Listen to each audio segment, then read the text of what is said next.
Welcome, welcome, welcome, welcome, gladiators. Welcome. I have started 5 minutes early. Let other people join in. Welcome, gladiators. Welcome. Great evening to all. Another interesting topic. Another great evening.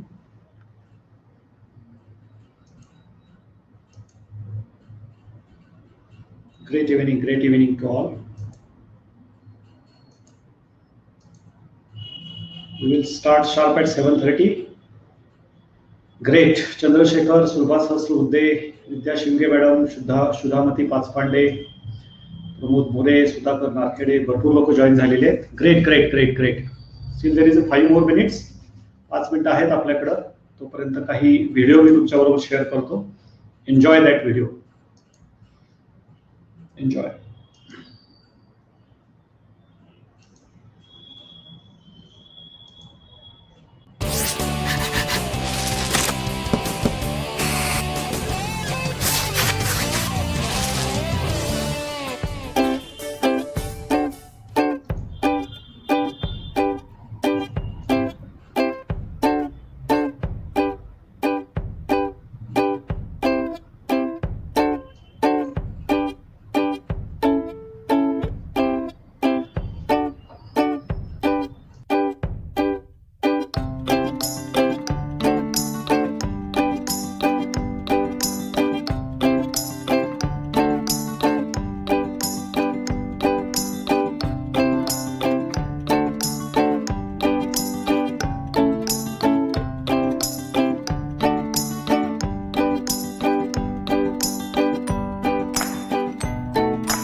great evening to all. It's 7:32. It's 7:32 and welcome gladiators. सगळ्यांचं Friday नाही Saturday meetups मध्ये. काल आपला फ्रायडेला दुसरा webinar होता ask me anything. That's why एक दिवस आपण या आठवड्यामध्ये पोस्टपोन केलं आणि प्रत्येक ग्लॅडिएटर मीटिंग मध्ये एखादा interesting topic one interesting topic each week घेऊन येण्याचं प्रॉमिस DFF ने आणि मी तुम्हाला केलंय. सो आजपासून आपण आपल्या बेसिक आहाराची प्रिन्सिपल्स आपण समजून घेतल्यानंतर सात्विक आहार काय असतो, नैसर्गिक आहार कशा पद्धतीने घेतला पाहिजे, आहाराची पथ्य काय काय असली पाहिजे, राईट, हे सगळं तर आपण शिकतोय. पण ज्या ठिकाणी आपल्याला हे युद्ध करायचं आहे म्हणजे आपल्याला आपल्या डायबिटीसला हरवायचं आहे आणि आपलं जे युद्धभूमी आहे ती खऱ्या अर्थाने किचन आहे, राईट. सो माझं सगळ्यांना सजेशन राहील की तुमच्या घरातली गृहिणी जर का आता हे सेशन ऐकत असेल तर ते तुमच्यासाठी जास्त फायद्याचं आहे. कारण काही मी थोड्याच टिप्स देणार आहे पण चांगल्या टिप्स देणार आहे तुमच्यासाठी की DFF कशा पद्धतीचं किचन तुमच्याकडून एक्सपेक्ट करताय, राईट. सो डाएट बद्दल आपण प्रत्येक वेळा बोलतोय. डाएटने आपल्याला आजारमुक्ती अचीव करायची आहे, आपल्याला आजारमुक्त डायबिटीस मुक्त व्हायचं आहे. पण ऍक्च्युली आपली जी युद्धभूमी आहे ती खऱ्या अर्थाने आपलं किचन असणार आहे. मी माझ्या सेशनच्या सुरुवातीलाच तुम्हाला हे सगळ्यांना क्लिअर केलं होतं की आपल्या डॉक्टरांच्या व्यतिरिक्त किंवा डायबिटीस फ्री फॉरएव्हर मधल्या पॅनल डॉक्टरांच्या व्यतिरिक्त अजून एक जो प्रमुख माणूस आपल्याला या युद्धामध्ये मदत करणार आहे तो आहे तो तुमच्या घरातला फॅमिली डॉक्टर म्हणजे तुमची गृहिणी, राईट. सो एखादा सैनिक जसा असतो त्या सैनिकाला नुसतं त्याची मानसिकता चांगली आहे, त्याची तब्येत चांगली आहे, त्याची काय म्हणू शकतो आपण त्याच्याकडे आपण स्किल चांगला आहे, पण त्याच्या हातामध्ये जर का आपण चांगल्या पद्धतीची बंदूक चांगल्या पद्धतीची तलवार नाही दिली तर तो पुढच्या शत्रू समोर निष्प्रभ ठरू शकतो, राईट. सो तुम्हाला फक्त डाएट फॉलो करा, डाएट केला पाहिजे, असं केलं पाहिजे, तसं केलं पाहिजे, अगोदर सलाड खाल्लं पाहिजे एवढं सांगून भागणार नाही. ते कसं बनवायचं, ते कसं चांगल्या पद्धतीनं करायचं आणि काय गोष्टी आपण आपल्या किचनमध्ये सेट केल्या पाहिजेत हे थोडंसं तुम्हाला सांगावं. त्या अनुषंगाने ही सिरीज मी आता पुढे कंटिन्यू करणार आहे ज्याच्यामध्ये तुमचं किचन आयडियली कसं असलं पाहिजे, कुठल्या कुठल्या गोष्टी तुमच्या किचनमध्ये असल्या पाहिजेत, कुठल्या गोष्टी तुम्ही ताज्या स्वरूपात घेतल्या पाहिजेत, कुठल्या गोष्टी तुम्हाला साठवून ठेवल्या पाहिजेत, तुम्ही कुठल्या गोष्टी कायमस्वरूपी तुमच्या किचनमधनं बाहेर काढल्या पाहिजेत, त्यानंतर कुठले टूल्स तुम्ही वापरले पाहिजेत. गोष्टी साध्या आणि सोप्या असतात. तुम्ही मिक्सर कुठला वापरला पाहिजे, ब्लेंडर कुठला वापरला पाहिजे, त्यानंतर एखाद्या पर्टिक्युलर ह्याच्यामध्ये एखादी सुरी कुठली असली पाहिजे, एक चमचा म्हणजे नेमकं किती, पिंच म्हणजे काय, त्याचं प्रमाण कसं असलं पाहिजे. कारण आपण ज्या काही रेसिपीज तुम्हाला शिकवणार आहे, सांगणार आहे, सलाडचं सांगणार आहे ते जर का मी योग्य प्रमाणात घेतलं नाही, जसं एखादं औषध पण असतं त्या औषधाचा डोस ठरलेला असतो की तुम्हाला मेटफॉर्मिनची गोळी जी आहे ती 500 मिलीग्रॅम घेतली तर तुम्हाला तो रिझल्ट एक्सपेक्टेड आहे तो मिळू शकतो. पॅरासिटामॉलची गोळी त्याच्या ठराविक प्रमाणामध्ये ज्याला आपण डोस म्हणतो. तर आपण आपलं आहार हे जर का औषध म्हणून घेतोय आणि आपल्याला या आहारामधून आपल्याला आजारमुक्ती साधायची आहे तर त्या आहाराचा जो डोस आहे तो पण आपण व्यवस्थित घेतला पाहिजे. तर तो डोस मोजण्यासाठी काय प्रमाण असतं, मुठभर म्हणजे प्रत्येकाचं वेगळं असू शकतं. आम्ही म्हणलं की मुठभर आपल्याला नट्स घ्यायचे आहेत, मुठभर आपल्याला आपण जे ड्रायफ्रुट्स वापरतो ते घ्यायचे आहेत. तर प्रत्येकाचा मुठीचा जो साईज आहे तो वेगवेगळा असू शकतो. चमचा म्हणला तर कोणाचा प्लास्टिकचा चमचा असतो, कोणाचा अल्युमिनियमचा असतो, कोणाचा अजूनही कुठल्या प्रकारचा असतो. तर हे जे प्रमाण आहे ते कसं असलं पाहिजे याबद्दल थोडीशी तुम्हाला माहिती द्यावी. आपण बऱ्याच वेळेला म्हणतो की आपण फ्रुट्स वापरले पाहिजेत, हर्ब्स वापरले पाहिजेत, वेगवेगळ्या पद्धतीचे आपल्या याच्यामध्ये पानांचा आपल्या सॅलड्स मध्ये वापर केला पाहिजे, वेगवेगळ्या पद्धतीच्या पावडर म्हणजे दालचिनीची पावडर आपण सांगतो, हळदीची पावडर सांगतो, याच्या व्यतिरिक्त कुठले मसाले आपण वापरले पाहिजेत, भांड कुठलं असलं पाहिजे तुमच्या किचन मध्ये वापरताना, अल्युमिनियमचं वापरायचं, तांब्याचं वापरायचं, कढई कुठली वापरायची का मातीची भांडी वापरायची, हे बरेच सारखे प्रश्न आपल्याला ह्याच्यामध्ये अनुत्तरित राहतात. तर या फ्रायडे मीटअप्स मध्ये इथून पुढच्या 3 ते 4 सेशन्स मध्ये DFFच्या आयडियल किचन तुमच्याकडनं काय एक्सपेक्टेड आहे, तुम्ही तुमचं किचन कशा पद्धतीनं सजवलं पाहिजे, तुम्ही कुठली कुठली आयुध वापरली पाहिजे, कुठले कुठले किचन मधले टूल्स तुम्ही वापरले पाहिजे, ते तुम्हाला कुठं अवेलेबल होतील, कुठून तुम्ही आणायचे आहेत, कसे वापरायचे हे मी तुम्हाला पुढच्या सिरीज मध्ये सांगणार आहे. स्प्राउट्स बद्दल मी थोडंसं बोलणार आहे की स्प्राउट्स म्हणजे एक्झॅक्टली मोड आलेली कडधान्य कशी वापरली पाहिजे, ती कशा पद्धतीनं आपल्याला खाण्यायोग्य बनवता आली पाहिजे. दुधाचे अल्टरनेटिव्ह म्हणजे जे आम्ही तुम्हाला सांगतो की व्हेगान पद्धतीचं दूध तुम्ही बनवणं गरजेचं आहे, तर ते कशा पद्धतीनं वापरायचं, त्याच्यासाठी कुठले कुठले टूल्स आपल्याला वापरायचे हे आपण पुढच्या काही सेशन्समध्ये तुम्हाला शिकवणार आहोत. सो कुणीही फ्रायडे किंवा ग्लॅडिएटर मीट्स आहेत त्या मिस करू नका, किंवा मिस झालं तर तुम्ही नंतर ती जी माझी रेकॉर्डिंग आहे ते रेकॉर्डिंग तुम्ही सगळ्यांनी बघायचं आहे. So before I start, am I audible? माझा आवाज व्यवस्थित येतोय का? Please type loud and clear into the chat box. Please type loud and clear into chat box. I hope तुमच्या बरोबर तुमची घरातली गृहिणी तुमच्या बरोबर आहे. Am I audible? Am I audible? Please type yes into the chat box. थोडंसं as I suggested एक डायरी आणि पेन नोट्स काढायला तुम्ही ठेवला असावं त्याच्यावरती. आणि आय एम हॅपी, बरेचसारखे पेशंट्स मला भेटतायत आणि बरेचसारखे पेशंट्स मला सांगतायत की सर तुमच्या फ्रायडे मीटअप जे असतात ते आम्ही टीव्हीवरती, कॉम्प्युटरवरती, घरात सगळ्यांना ऐकू जाईल, आमच्या मुलांना, आमच्या फॅमिली मेंबर्सना ऐकू जाईल, अशा पद्धतीने सेशन्स लावतोय. So I am happy. Maximum knowledge share करा, मॅक्सिमम लोकांपर्यंत हे पोहोचवा. आणि तुम्ही जे ह्या सगळ्या गोष्टी सांगताय त्या मला अजूनही हुरूप देत आहेत, अजूनही जास्तीत जास्त नॉलेज तुमच्यापर्यंत पोहोचवावं. अजूनही ज्या काही चांगल्या गोष्टी माझ्या कानावर पडत आहेत, माझ्या वाचनामध्ये येत आहेत, ड्युरिंग आम्ही जो काही कोर्स डेव्हलप करतोय त्याच्यामध्ये येत आहेत, त्या सगळ्या गोष्टी, सगळं नॉलेज आम्ही तुमच्यापर्यंत पोहोचवणार आहे. सो आय होप तुमच्या सगळ्यांना माझा आवाज व्यवस्थित येतोय. Very good, very good, very good. Thank you, thank you. I think more than 165 people have joined. So let's begin, right? So today's learning, आजचं जे टॉपिक आहे ह्याच्यामधली बेसिक कन्सेप्ट आहे DFF ideal kitchen. Ideal diabetes free forever होण्यासाठी तुमचं kitchen कसं असलं पाहिजे. का आयडियल किचन हे तुम्हाला सांगायची गरज नाही, मी आताच एक्सप्लेन केलं. आपण एक डायबिटीज विरुद्ध युद्ध पुकारले आणि या युद्धाची सुरुवात किंवा ही युद्धभूमी जी आहे ती आपलं किचन आहे. सो या किचनच्या मध्ये आपली सगळी आयुध व्यवस्थित पाहिजेत. आपलं नुसती आयुध व्यवस्थित नाही, ती वर्किंग कंडिशन्स मध्ये पाहिजेत. त्याचा वापर कसा करायचा आहे आपल्याला कळला पाहिजे, त्याचा स्किल सेट आपल्याकडे असला पाहिजे. त्यासाठी आपल्याला आयडियल किचन असणं गरजेचं आहे. काही टिप्स तुम्हाला मी देणार आहे की तुम्ही कुठल्या गोष्टी साठवायच्या आहेत, कुठल्या गोष्टी फ्रेश आणायच्या आहेत, कशा पद्धतीनं त्या गोष्टी वापरायच्या आहेत, टूल्स कुठले वापरायचे आहेत. ह्याच्या मी 12 ते 14 तुम्हाला प्रामुख्याने टिप्स देणार आहेत, ज्या कुठल्याही घरामध्ये, कुठल्याही किचनमध्ये आपण सहजगत्या करू शकतो. आणि त्याचा फक्त तुम्हाला डायबिटीस आहे म्हणून फायदा होत नाही, तर पूर्ण फॅमिलीला त्याचा फायदा होण्यास मदत होती. तुमचं सॅलेड लवकर तयार होतं, तुमच्या सूप्स लवकर तयार होतात, तुमच्याकडे जो स्टॉक पाहिजे व्हेजिटेबल्स सगळ्याचा तो तुम्हाला पूरकपणे वापरता येतो. आणि कुठलीही आयुध जी आम्ही तुम्हाला टूल्स सांगणार आहे त्यामुळे तुमचं लाईफ इझी बनतं. तुम्हाला सॅलेड बनवण्यामध्ये मजा येते, सूप्स बनवण्यामध्ये मजा येते.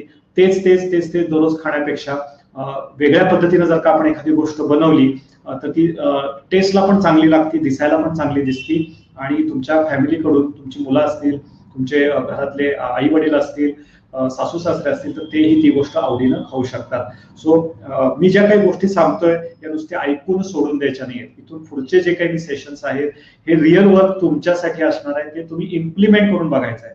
ज्या काही गोष्टी, ज्या काही टिप्स मी तुम्हाला सांगणार आहे किंवा तुम्हाला शिकवणार आहे त्या तुम्ही इम्प्लिमेंट केल्या तर त्याचा फायदा तुम्हाला होता. आणि आय ऑलवेज बिलीव्ह 100-200 गोष्टी सांगण्यापेक्षा 10-12 गोष्टी तुम्हाला सांगायच्या, त्यातल्या तुम्ही 80% 90% फॉलो करायचा.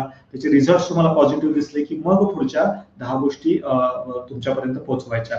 या दृष्टिकोनातूनच आपण पुढे जाणार आहे. सो आजचा टॉपिक जर का तुम्हाला चांगला वाटला असेल की येस हा टॉपिक आपल्यासाठी युजफुल आहे, तर जस्ट टाईप युजफुल किंवा just type awesome into the chat box. Awesome. तुम्हाला जर का जो काही टॉपिक मी चूज केलाय खरोखर वाटत असेल तर टाका, नसेल टाकत तर काहीच मेन्शन करू नका, किंवा जस्ट टाईप युजफुल आहे, हा टॉपिक सांगायला पाहिजे होता, हा टॉपिक आमच्यासाठी उपयुक्त आहे. Before I start this thing just type useful, so that I will also get an encouragement की बाबा येस जे काही टॉपिक्स आम्ही घेतोय ते खरोखर तुमच्यापर्यंत पोहोचतायत आणि त्याचा उपयोग तुम्हाला होऊ शकतो. आणि सेशनच्या शेवटी पण मी परत एकदा तुम्हाला विचारणार आहे. Okay, so ready and we will start. Okay, so prerequisites. सगळ्यात महत्वाचं, जेव्हा आपण आयडियल किचन किंवा DFF रेसिपीज जेव्हा तुम्हाला हे किचन टेक्निक्स आम्ही शिकवणार, आम्ही तुम्हाला टूल्स देणार, त्यानंतर ऍक्च्युली मे बी ऑक्टोबरच्या सेकंड वीक पासून आम्ही तुम्हाला रेसिपीजचे काही सेशन्स घेणार आहे. म्हणजे काही सेशन्स मध्ये मी फक्त ब्रेकफास्टला काय वापरायचं, दुपारच्या जेवणामध्ये काय वापरायचं, सलाड्स काय वापरायचे, स्वीट्स काय वापरायचे, या ऍक्च्युअली रेसिपीज मी तुम्हाला माझ्या सेशन्स मध्ये दाखवणार आहे किंवा त्या रेसिपीचे टेक्निक्स काय काय ते सांगणार आहे. त्याचे व्हिडिओ जमलं तर आम्ही तुमच्याबरोबर शेअर करणार आहे, so that you will get an interesting part. पण त्या रेसिपीज तयार करण्यासाठी तुमचं किचन जे आहे आणि तुमचा माइंडसेट आहे तो सेट होणं गरजेचं आहे. तुम्हाला डायरेक्ट रेसिपी देऊन ते काम होणार नाही. आतापर्यंत आमचा 5 ते 6 वर्षाचा अनुभव सांगतोय की हे सॅलेड आणि रेसिपी करण्यासाठी तुमचं जे किचन आहे ते चांगलं होणं गरजेचं आहे. So we recommend that you buy fruits आणि व्हेजिटेबल्स फ्रेश. आमचं जे पहिलं रेकमेंडेशन किंवा आजच्या ह्याच्यातली जी पहिली टिप जी तुम्हाला सगळ्यांना माहित आहे, तुम्ही सगळे फॉलो पण करत असणार आहे, पण परत एकदा मी ती रिपीट करतोय, फ्रुट्स, व्हेजिटेबल आणि फ्रेश हर्ब्स हे ॲज अँड व्हेन रिक्वायर्ड ते तुम्ही आणले पाहिजे. त्याचा शक्यतो स्टॉक करून ठेवू नका. जनरली फ्रुट्स आणि व्हेजिटेबल्स आणि फ्रेश हर्ब्स ते कुठले कुठले असणार आहेत, काय असणार ते मी पुढे सांगणार आहे, पण ते तुम्ही आणल्यानंतर बऱ्याच वेळा आपल्याला सवय असते की फ्रीजमध्ये काही आठवडे ठेवण्याची. तर प्लीज अंडरस्टँड, फ्रुट्स असतील किंवा फ्रेश व्हेजिटेबल असतील याच्यासाठी आठवड्यातनं 2 वेळेला तुम्हाला घरातनं बाहेर पडावं लागेल किंवा ते फ्रेश बाहेरनं आणावे लागतील.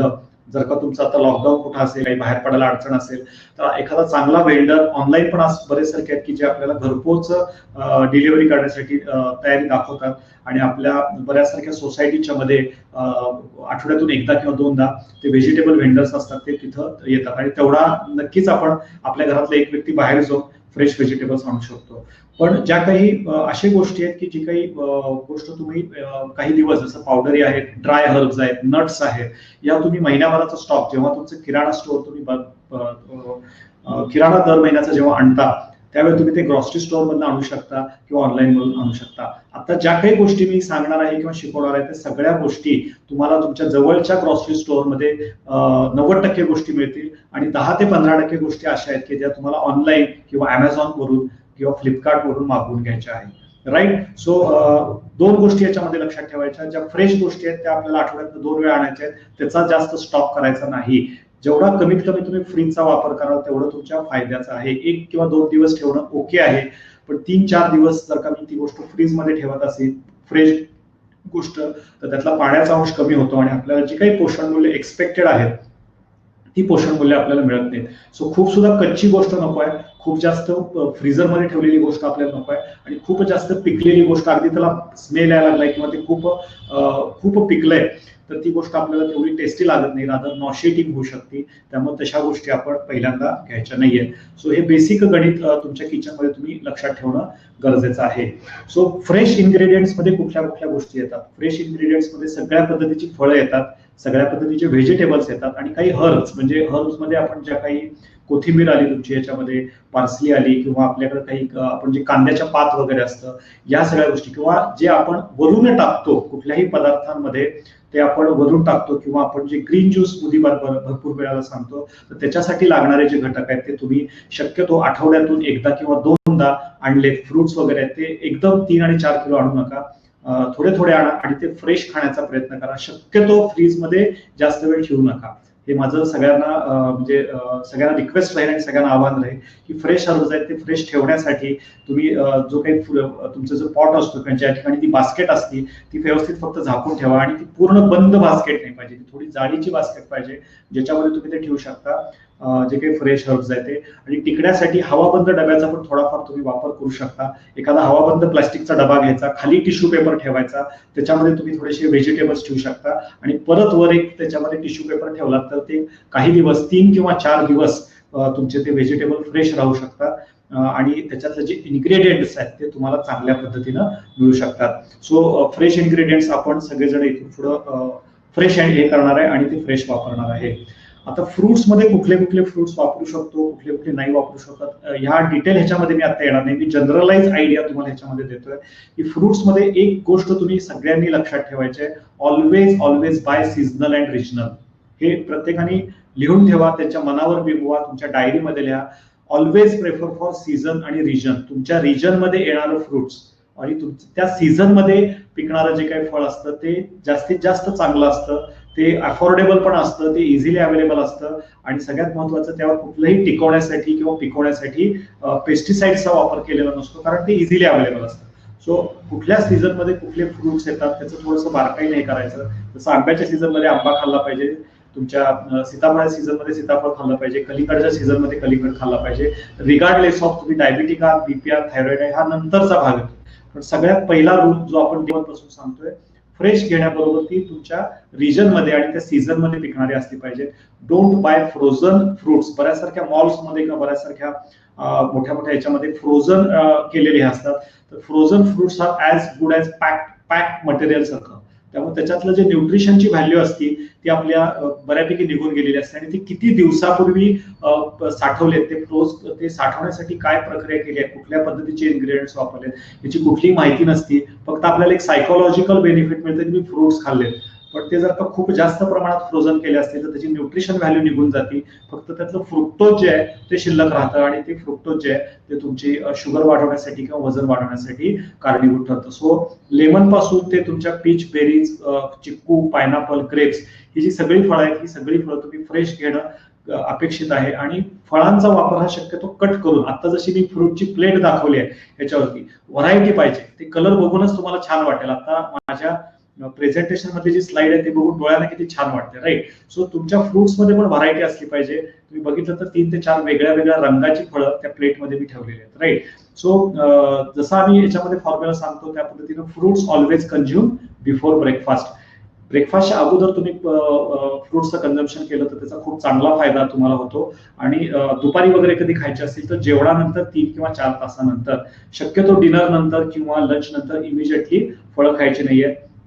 पर्टिक्युलरली ग्रेप्स, चिक्कू, पायनॅपल, सीताफळ ही फळं थोडीशी हायर ग्लायसेमिक इंडेक्स मध्ये येतात. त्यामुळे ज्यांना डायबिटीस आहे, ज्यांची शुगर 200च्या वर राहते, त्यांना हाय ग्लायसेमिक इंडेक्स फ्रुट्स आपण अवॉइड करायचं आहे.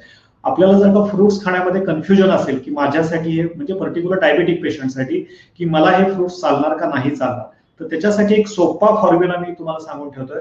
त्या फ्रुट्सचं नाव जे असेल ते टाईप करायचं आणि त्याचा ग्लायसेमिक इंडेक्स असं गुगलमध्ये टाईप करायचं. गुगल ओपन करायचं आपल्या याच्यामध्ये आणि त्याच्यामध्ये फॉर एक्झाम्पल चिक्कू ग्लायसेमिक इंडेक्स किंवा तुमच्या याच्यामध्ये पायनॅपल ग्लायसेमिक इंडेक्स. ज्या फळांचा ग्लायसेमिक इंडेक्स 55 पेक्षा जास्त आहे, 55 ग्लायसेमिक इंडेक्स ज्या पदार्थांचा 55 पेक्षा जास्त आहे असे पदार्थ डायबेटिक व्यक्तींनी त्यांच्या गोळ्या औषधांचे डोस पूर्ण कमी होतोपर्यंत, डायबिटीस फ्री होतोपर्यंत अवॉइड करायचे. ज्या फळांचा ग्लायसेमिक इंडेक्स 55 पेक्षा कमी आहे ते तुम्ही बिनधास्त खाऊ शकतात. जसं सफरचंदाचा 45 आहे, केळाचा 51 आहे, आंब्याचा 54 किंवा 56 आहे. पण पायनॅपल, चिक्कू, त्यानंतर सीताफळ ह्याचा जर का बघितला तर तो 65, 70, 74 पर्यंत जातो. इव्हन वॉटरमेलनचा पण आहे. वॉटरमेलनचा ग्लायसेमिक इंडेक्स पेक्षा पण त्याचा वॉटर कंटेंट आणि फायबर कंटेंट जास्त आहे. त्यामुळं 200च्या खाली शुगर आल्यानंतर हे जे गोड फळ आहेत ती तुम्ही खाऊ शकता. पण 200च्या वर म्हणजे माझं HbA1c जर का 200च्या वर असेल तर हे घ्यायचं नाहीये. प्रभाकर पाटील, सगळ्याच पद्धतीची फ्रुट्स ही तसं बघायला गेलं तर चांगली असतात. कुठलं फळ वजन वाढवण्यासाठी चांगलं असतं तर केळानी वजन वाढवण्याचा फायदा होतो, प्रोव्हाइडेड तुम्ही ते रॉ फॉर्म मध्ये खाल्लं तर आणि तुम्हाला डायबिटीस नसेल तर. डायबिटीस असेल तर तुम्ही गोड फळ शक्यतो जेवणानंतर किंवा हे खाऊ नका. वेट गेन साठी आम्ही शक्यतो जे सांगतो ड्रायफ्रुट्स मध्ये बदाम आणि रेग्युलर ह्याच्यामध्ये दररोज एक केळ जर का आपण खाल्लं स्मूदी घेतल्यानंतर, एक ग्लास स्मूदी घेतल्यानंतर किंवा स्मूदी मध्ये टाकून, तर वेट गेनला चांगला फायदा होतो. ज्यांना शुगर नाहीये, ज्यांना डायबिटीसचा प्रॉब्लेम नाही, फक्त थायरॉइड आहे, ब्लड प्रेशर आहे आणि ज्यांचं वजन कमी आहे, त्यांनी थोडासा खजुराचा वापर त्यांच्या डेली याच्यामध्ये 1 किंवा 2 खजूर खाल्ले तर त्यांनाही त्यांचं वेट गेन व्हायला किंवा वजन वाढायला मदत होती. अदरवाईज सगळे जे फ्रुट्स आहेत ते सगळे फ्रुट्स आपण फ्रेश खाणं आणि त्याच्यासाठी तुम्ही वेगळी बास्केट बनवून ठेवा आणि एका ठिकाणी बसून पहिल्यांदा ठरवा की बाबा मी या आठवड्यामध्ये कुठली फळं मी खाणार आहे. तुमच्याकडे ती शॉपिंग लिस्ट जशी तयार असते आपण गेल्यानंतर, तसं आठवड्याचा प्लॅन तुम्ही जर का बनवला की मी सोमवारी हे फळ खाणार, बुधवारी हे फळ खाणार, शनिवारी हे फळ खाणार आणि ते कुठेतरी लिहून ठेवलं तर शॉपिंगला जाताना आपली गडबड होत नाही. बऱ्याच वेळा कसं असतं की आपल्याला एक ठराविक फळं आवडत असतात. म्हणजे जसं गाडीवर, म्हणजे जसं एखाद्या रस्त्यावरून जाताना माझ्या मनामध्ये जर का एखादी गाडी मला आवडत असेल, फॉर एक्झाम्पल मला इनोवा आवडते, तर माझं लक्ष रस्त्यावरून जाताना इनोवाकडेच जातं. मला सगळीकडे वाटतं की सगळीकडे इनोवाच गाडी. तसं आपल्या मनामध्ये जर का आपल्याला एखादं फळ आवडत असेल तर मार्केटमध्ये गेल्यानंतर तेच फळ उचलण्याची शक्यता जास्त असते. सो मला काय सांगायचं समजून घ्या, आपल्याला जर का व्हरायटी पाहिजे असेल तर आपलं आवडतंच फळ सारखं सारखं परचेस करून खाण्यापेक्षा थोडीशी आपल्या सीझन मध्ये येणारी फळं कुठे त्याचा अभ्यास करा आणि शॉपिंगला जायच्या अगोदर एक आठवड्याचं जरी तुम्ही रुटीन बनवून ठेवलं तर ते रुटीन तुम्ही प्रत्येक आठवड्यामध्ये महिनाभर रिपीट करू शकता किंवा पुन्हा पुन्हा वापरू शकता. त्यामुळे तुमच्या याच्यामध्ये व्हरायटी, सगळी फळं चांगली लागतात. स्ट्रॉबेरी पासून किवी, संत्र, मोसंब, सगळी फळांचा तुम्ही जेवढा वापर कराल तेवढा फ्रेशनेस तुम्हाला त्याच्यामध्ये, आणि जसं जसं तुम्ही या फळांचा टेस्ट करत जाता तसं तसं तुमची न्यूट्रिशनची लेवल वाढत जाते आणि आपली एक पर्टिक्युलर फ्रूटसाठी टेस्ट डेव्हलप होते. बरेच आमच्याकडे जे क्लायंट्स येतात त्यांना सफरचंद आणि पेरू म्हणजे याच्याशिवाय दुसरं कुठलं फळ किंवा जास्तीत जास्त केळ ही इझिली अवेलेबल आहे, पण इझिली अवेलेबल मध्ये आपण अडकायचं नाही. नंतर नंतर आपल्याला मोनोटोनस वाटायला लागतं, नंतर नंतर आपल्याला कंटाळायला लागतो की अरे काय दररोज तेच खायचं, दररोज तीच स्मूदी बनवायची. So try to make it variety. त्याची व्हरायटी त्याच्यामध्ये कशी आणता येईल ह्याच्यावर थोडासा फोकस केला जाईल. त्यासाठी प्लॅनिंग गरजेचं आहे. मी प्लॅनिंग न करता ती गोष्ट केली तर पुन्हा पुन्हा तोच येतो आणि मग आपल्याला वाटतं की मला घासपूसच खायला लागतंय, मला डॉक्टरनी काय ऑप्शनच दिलेले नाही. ऑप्शन्स देवाने आपल्याला भरपूर दिलेले आहेत, आपलं तिकडं लक्ष नाही. राजलक्ष्मी बर्वे, जेवढी फळं जास्त खाल तेवढा तुमचा फायदा आहे. हे मी डे 1 ला माझ्या ट्रीटमेंटच्या सुरुवातीला सांगितलंय की नाश्त्याच्या अगोदर मिनिमम 3 रंगाची फळं पाहिजेत, मॅक्सिमम 7 रंगाची खाऊ शकता. तुम्हाला पॉसिबल असेल, अफोर्डेबल असेल तर 7 रंगाची फळं तुम्ही खाल्लीत, 7 वेगवेगळ्या रंगाची, तर फार उत्तम. किंवा मिनिमम 3 रंगाची फळं 3च्या पटीत किती घेऊ शकता. 3, 6, 9, 12 पर्यंत फळं खाल्लीत आणि दुसरं काही नाही खाल्लं 12 वाजेपर्यंत तरी हरकत नाही. तुम्हाला किती लवकर बरं व्हायचं आहे, किती लवकर तुम्हाला डायबिटीस मुक्त व्हायचं आहे त्याच्यावर ही गोष्ट अवलंबून आहे. सो फळं, सलाड, फ्रेश हर्ब्स ह्याला खाण्याला लिमिट नाही, पण अगदी पोटाला तडस लागेल तोपर्यंत, इथपर्यंत येतोपर्यंत कुठलंच अन्न खायचं नसतं. तोच रूल चांगल्या अन्नाला किंवा फ्रुट्सला सुद्धा ऍप्लिकेबल आहे. पोट भरस तोपर्यंत किंवा एक बाबा भूक भागस तोपर्यंत तुम्ही फ्रूट घेतली तर रूल लक्षात ठेवा, जोपर्यंत डायबिटीस मुक्त होत नाहीये तोपर्यंत variety use different colours of fruits आणि लो ग्लायसेमिक इंडेक्स ज्याचा आहे ते तुम्ही वापरायचे. जी गोष्ट तुमच्या फ्रुट्सला ऍप्लिकेबल आहे तीच गोष्ट व्हेजिटेबलला ऍप्लिकेबल आहे. जसं मी फ्रुट्सला सांगितलं की तुम्ही ती खूप जास्त फ्रीज मध्ये ठेवू नका किंवा फ्रोझन वापरू नका, तसंच व्हेजिटेबल्सला सुद्धा आहे. अवॉइड प्री कट किंवा pre package vegetable. Already cut करून दिलेत. बऱ्याच ठिकाणी मॉल्स मध्ये दिसतं की ऑलरेडी ते व्हेजिटेबल कट केलेले असतात. जेव्हा तुम्ही ते व्हेजिटेबल कट करता त्यावेळेला त्याच्यात जे काही एन्झाईम प्रेझेंट असतात ते बाहेरच्या कार्बन डायऑक्साईड बरोबर, ऑक्सिजन बरोबर त्याचं प्रक्रिया होते आणि ते ऑक्सिडाइज होतं. जसं सफरचंद तुम्ही बघितलं असेल, सफरचंद कट करून मी उघड्यावर ठेवलं तर ते काळं पडतं आणि नंतर त्याची टेस्ट एवढी बरोबर लागत नाही. फ्रेश कट केल्या जेव्हा मी एखादं फळ खातो त्यावेळची जी टेस्ट असती आणि नंतर येणार जे शिळं आपल्याला लागतं त्याचं कारण आहे त्याच्यामध्ये ऑक्सिडेशन ही प्रक्रिया सुरू होती. वातावरणात असलेला ऑक्सिजन त्या फ्रुट्स मधल्या, त्या व्हेजिटेबल्स मधल्या एन्झाईम बरोबर मिक्स होतो आणि त्यांच्यामधली जी काही पोषण मूल्याची व्हॅल्यू आहे ते तत्व त्याच्यातलं कमी होतं. सो ऑलरेडी प्रीकट केलेले घ्यायचे नाही. तुम्ही व्हेजिटेबल आणल्यानंतर ते स्वच्छ धुवायचे आणि ते ताजे कसे वापरता येतील ते तुम्ही बघणं अतिशय गरजेचं आहे. आणि प्री कट नको आहेत, नॉर्मल आलेले तुम्ही त्याच्यावर वेस्टर्न असेल चालू शकते. Ash guard, bottle gourd, spinach, lettuce, rocket, cucumber, salary, सगळं म्हणजे गाजर, काकडी, टोमॅटो, सगळ्या पद्धतीच्या फळभाज्या, सगळ्या पद्धतीच्या तुमच्या दुधी भोपळ्याची भाजी, त्यानंतर आपण जो कोहळा सांगतो तो कोहळा, कुणाला ह्याच्यामध्ये पाहिजे ब्रोकोली, ग्रीन बीन्स, कॉलीफ्लॉवर, आणि आपल्या ह्याच्यामध्ये अगदी लिस्ट आपण जे वापरायला सांगतो ते पोटॅटो सुद्धा, पोटॅटो किंवा आपण ज्याला बटाटा म्हणतो त्या पद्धतीचं. सो कुठल्याही पद्धतीचं जे व्हेजिटेबल आहे ते फ्रेश कट करून लगेच खाल्लं पाहिजे. सो आता मी जी बनवली आहे ती मिक्स व्हेजिटेबल आहे. मिक्स व्हेजिटेबल हे भाजी करण्याच्या अगोदरचं सलाड म्हणून जेव्हा घेतो त्यावेळेला जो रूल तुम्हाला फ्रुट्सला सांगितला तो रूल व्हेजिटेबलला सुद्धा आहे. जेवढी व्हरायटी तेवढं चांगलं. आणि दुसरा रूल फळांसाठी किंवा व्हेजिटेबलसाठी जो आम्ही कायम सांगतो सगळ्या आमच्या क्लायंट्सना की ज्याच्यामध्ये पाण्याचा अंश जास्त आहे, जे फळ किंवा जे व्हेजिटेबल मी मिक्सरमध्ये टाकलं की त्यातनं रस येऊ शकेल अशा व्हेजिटेबल्सला किंवा अशा फ्रुट्सना पहिला प्रेफरन्स दिला पाहिजे, ना की ज्याच्यामध्ये पाण्याचा अंश कमी आहे. जसं वांग आहे, बटाटा आहे, दोडका आहे, तर ज्याच्यामध्ये पाण्याचा अंश कमी असतो. मी बटाटा जर का मिक्सरमध्ये टाकला किंवा ज्युसरमध्ये टाकला तर त्याच्यातनं खूप कमी पाणी किंवा त्यातनं पाणी येणार नाही. असे जे गोष्टी असतात त्या पचायला थोड्याशा जड असतात आणि त्या पचायला जड असल्यामुळं बटाटा आपल्याला कमी खायला सांगितला जातो, वांग आपल्याला कमी खायला सांगितलं जातं, कारण त्यामुळे थोडीशी शरीरात ऍसिडिटी वाढू शकते आणि कार्बोहायड्रेटचा अंश अशा ह्याच्यामध्ये जास्त असतो कारण पाण्याचा अंश कमी असतो. सो व्हेजिटेबलच्या बाबतीत ही गोष्ट तुम्ही लक्षात ठेवणं गरजेचं आहे.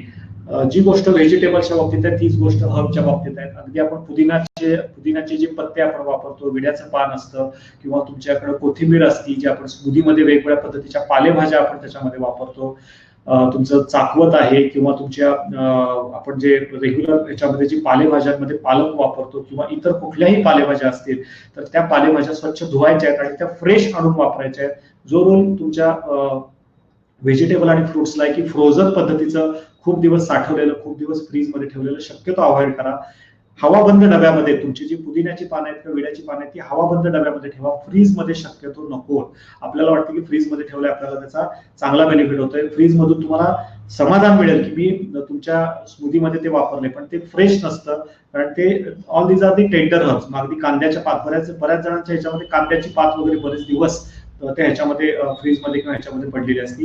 सो ते तुम्ही थोडंसं बाहेर ठेवणं गरजेचं आहे, त्याला हवा येईल अशा ठिकाणी ठेवणं गरजेचं आहे आणि आठवड्यातून एकदा तुम्ही ते रिफर्निश करणं किंवा ते पुन्हा एकदा ते तुम्ही आणणं हे गरजेचं आहे. आता स्क्रीनवर ज्या ज्या काही व्हेजिटेबल्स दाखवलेले आहेत, जे जे काही हर्ब्स दाखवलेले आहेत, जे काही फ्रेश तुम्ही परचेस करणं गरजेचं आहे ते तुम्ही करू शकता. जर का तुमच्या इथं परसबाग असेल, तुमच्या जवळपास कुठं तुमच्या इथं छोटे असेल, आता मुंबई किंवा पुण्यासारख्या किंवा मोठ्या मेट्रो सिटीजमध्ये हे डिफिकल्ट आहे, पण जर का तुम्हाला इझिली पॉसिबल असेल तर तुमच्या तिथंच त्या तुम्ही उगवल्या आणि त्या फ्रेश वापरल्या तर त्यासारखं दुसरं सुख नाही. आपल्या परसबागेमध्येच तुम्ही लावू शकता. अगदी कोथिंबिरीपासून ते बऱ्याच सारख्या गोष्टी अशा आहेत की ज्या आपल्या परसबागेमध्ये काही काही जणांच्या आम्ही गॅलरीज पण बघितल्यात की छोट्या गॅलरीमध्ये त्यांनी हे हर्ब्स हे केलेलं आहे. खोबरं, चंद्रकांत सराफ, खोबरे फळच आहे, येस, त्याला श्रीफळ म्हणतो आपण, श्रीफळ चंद्रकांत सराफ. सो हे फळाचाच भाग येतो आणि तो त्याच्याबद्दल पण मी पुढे सांगणार आहे. आणि कोकोनटला खूप जास्त महत्व आहे कारण कोकोनट हे देवानी दिलेलं, ऍक्च्युअली त्याच्यामध्ये अल्कलाईन वॉटर आहे आणि खोबऱ्याच्या प्रत्येक पार्टचा आपल्या प्रत्येक शरीराच्या भागासाठी त्याचा वापर होतो. अगदी त्याच्यावर असलेलं ते जे आपण नारळ फोडायच्या अगोदर जी करवंटी वापरतो ती किंवा नारळाच्या वरती जे आवरण असतं जे आपण नारळ सोलताना काढतो तर त्याचीही राख करून त्याचा पाईल्स किंवा फिशर्सच्या पेशंटना खूप चांगला फायदा होऊ शकतो. सो श्रीफळ आहे पर्टिक्युलरली. सुनील गुरव सर, सर्वांना विनंती फ्रीज मधले शक्यतो टाळा. येस, फ्रीज हा पण एक पद्धतीचा आपल्या आयुष्यामध्ये आलेला, तसं बघायला गेलं तर इलेक्ट्रिसिटी नंतरचा दुसरा सगळ्यात जो बिगेस्ट इव्हिल आहे तो फ्रीज आहे किंवा आपल्या ओव्हन ज्याला आपण म्हणतो किंवा ज्याच्यामध्ये अन्न इन्स्टंटली गरम केलं जातं तो पण एक पद्धतीचा इव्हिलच आहे. ओके, सो हे होतं तुमच्या फ्रेश व्हेजिटेबल बद्दलचं. नंतर आपण आता ड्राय इन्ग्रेडियंट्स कडे येऊ. Once we finish, dry ingredients तुम्ही स्टॉक करून ठेवू शकता. 6 पद्धतीचे ड्राय इन्ग्रेडियंट्स आपण आपल्या रेग्युलर रेसिपीज मध्ये तुम्हाला सांगतो की तुमच्या किचन मध्ये असले पाहिजे. सो तुमच्या किचन मध्ये पर्टिक्युलरली जो डावा भाग असतो तुमच्या किचन मध्ये, जो लेफ्ट साईडचा आहे, लेफ्ट साईडचं जे काही कपाट आहे किंवा जे काही शेल्फ आहे तिथं तुम्ही फ्रेश इन्ग्रेडियंट्स ठेवले पाहिजे. आणि उजव्या बाजूचं जे काही कपाट किंवा उजव्या साईडला जे काही ठेवलंय त्या कपाटामध्ये जर का तुम्ही तुमचे ड्राय इन्ग्रेडियंट्स 2 वेगळे सेक्शन जर का करून ठेवले तर मिक्सअप होणार नाही आणि तुमचं तुम्हाला लक्षात ठेवायला त्याचा चांगला फायदा होऊ शकेल. सो 2 पहिले कॉलम लक्षात ठेवा किचन मध्ये. एक आहे तो फ्रेश कॉलम, दुसरा आहे तो ड्राय इन्ग्रेडियंट्स. ड्राय इन्ग्रेडियंट जे असतात ते तुम्ही महिन्यातून एकदा किंवा 2 महिन्यातून एकदा परचेस केलेत आणि ते व्यवस्थित पद्धतीनं जर का साठवून ठेवलेत, त्याला प्रॉपर लेबल करणं गरजेचं आहे की ते तुम्हाला लगेच हाताला सापडलं पाहिजे. आणि तुमची जेव्हा शॉपिंग लिस्ट तुम्ही बनवताय त्यावेळी तुम्हाला ती क्वांटिटी माहित पाहिजे की घरातले किती लोक तुम्ही खाताय, तुम्ही एकटेच खाणार आहे की इतर लोक पण असणार आहेत. बऱ्याच जणांच्या बाबतीत हा अनुभव आम्ही बघितलेला आहे की एकाच पद्धतीचे ड्राय इन्ग्रेडियंट्स ते महिनोन्महिने वर्षानुवर्ष खात असतात. ड्राय इन्ग्रेडियंट्स मध्ये पण व्हरायटी महत्वाची आहे. मी फक्त ड्रायफ्रुट्स खातोय, मी स्प्राउट्स खात नाहीये, मी स्प्राउट्स आणि ड्रायफ्रुट्स खातोय, मी तेवढ्या प्रमाणात ग्रेन्स खात नाहीये. आपल्या शरीराची जी रचना आहे त्याच्यामध्ये कार्बोहायड्रेट, प्रोटीन किंवा फॅट्स हे इक्वल क्वांटिटीमध्ये आपल्या शरीरात जाणं गरजेचं आहे.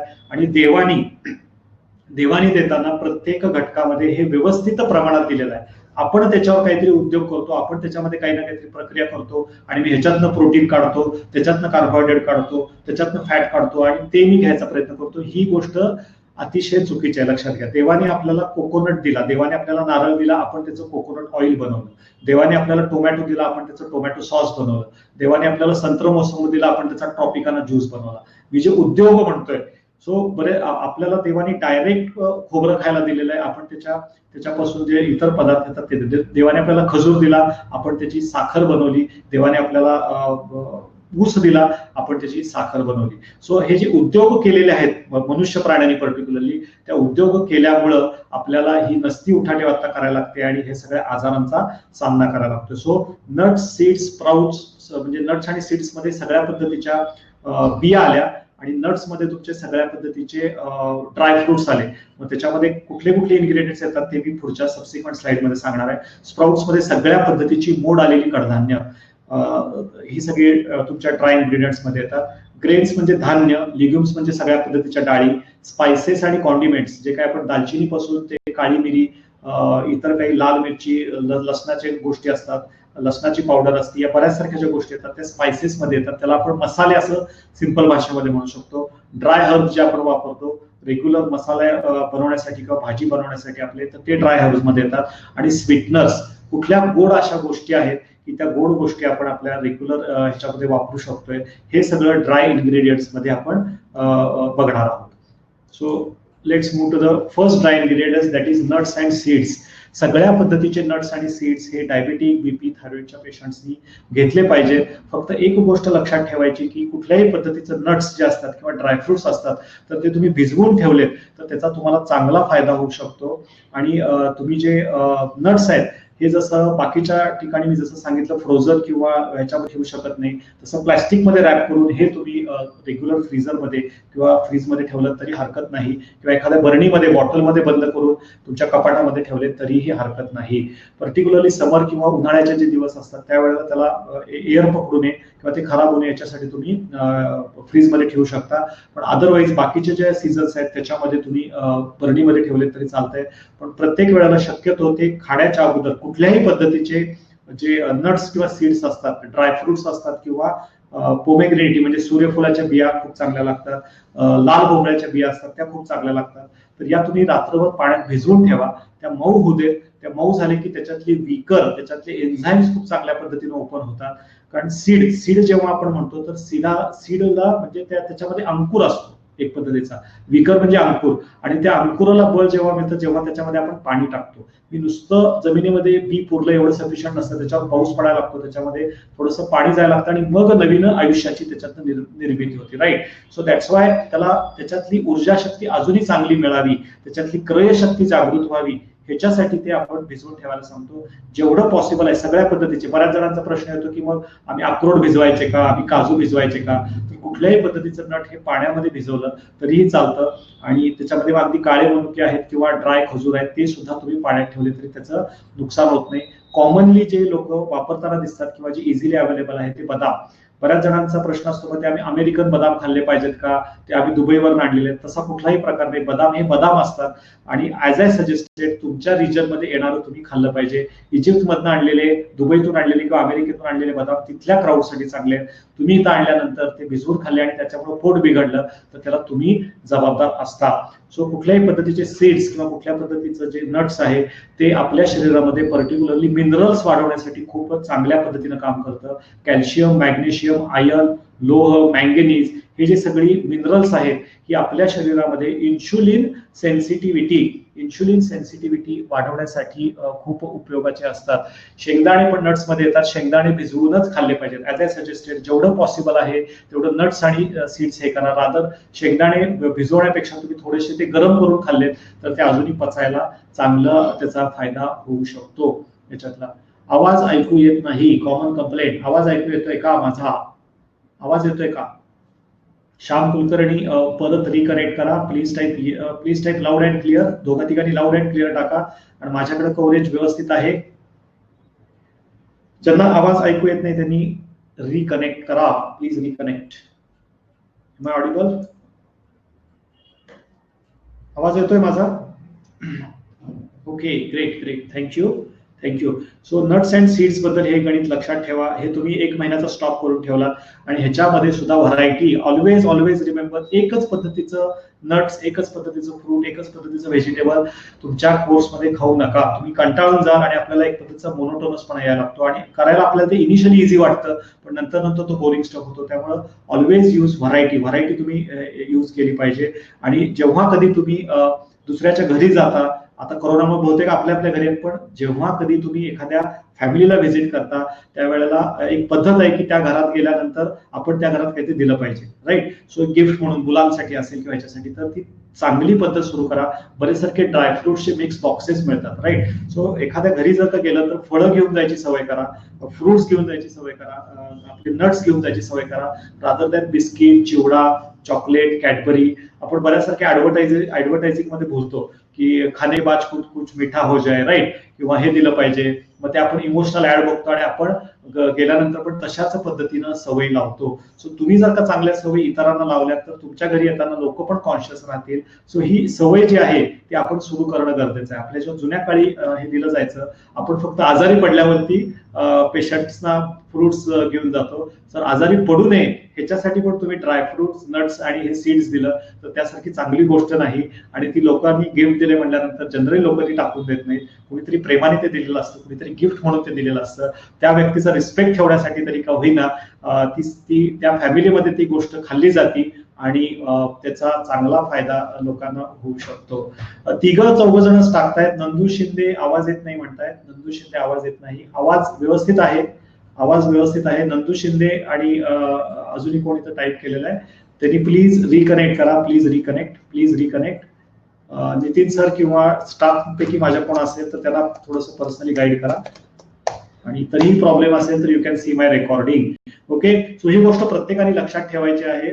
डीएफएफच्या थ्रू बाकी तुम्ही काय शेअर कराल, तुम्ही घरामध्ये काय कराल माहित नाही, पण इथून पुढे जेव्हा आपण दुसऱ्याच्या घरी जाणार आहे, एखाद्या वेळी भेटायला जाणार आहे, तर एक ड्रायफ्रुटचा छोटा डबा किंवा फ्रुट्स, मिक्स फ्रुट्स कुठेही जाताना रस्त्यामध्ये मिळतात, तर हे गिफ्ट प्रत्येकाने मी सांगतोय म्हणून द्यायला सुरुवात करायची आहे. Okay, great. चलो, त्यानंतर आपण स्प्राउट्स कडे येऊ. भरपूर ह्याच्यासाठी एक मी सेपरेट सेशन घेणार आहे. पुढचं जे सेशन असेल ते स्प्राउटिंग वरतीच असणार आहे. जनरली आम्ही सकाळी स्मूथी घेतल्यानंतर जो सकाळचा जो वेळ असतो त्यावेळेला मोड आलेल्या कडधान्यांमध्ये सगळ्या पद्धतीचं तुमचं मूग येतात, रेड लेंटिल्स, अल्फाला, रॅडिश, सगळ्या पद्धती ज्याला कशाला मोड येतात त्या गोष्टी तुम्ही जर का तुमच्या खाण्यामध्ये वापरल्या तर त्याची जी हे आहे म्हणजे त्याची जी न्यूट्रिशन व्हॅल्यू आहे ती खूप जबरदस्त आहे. त्याचा जो फायबर कंटेंट आहे तो खूप चांगला आहे. आणि जेव्हा त्या पर्टिक्युलर कडधान्याला मोड येतो त्यावेळेला ते डायजेशन करण्यासाठी खूप शरीराला सोपं होतं.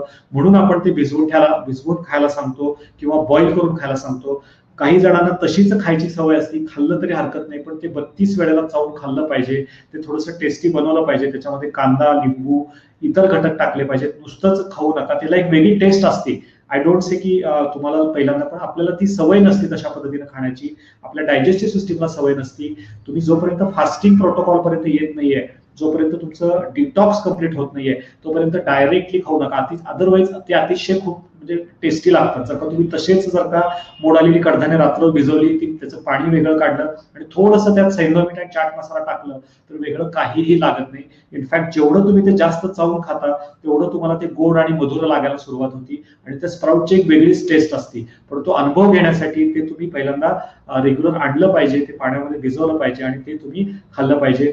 तुम्ही कुठल्याही रेग्युलर नर्सरीच्या किंवा आपल्या मार्केटमध्ये जर का गेलात तर बरेचसे जण आपल्या याच्यामध्ये ते पाठीमध्ये घेऊन ते बसलेले असतात.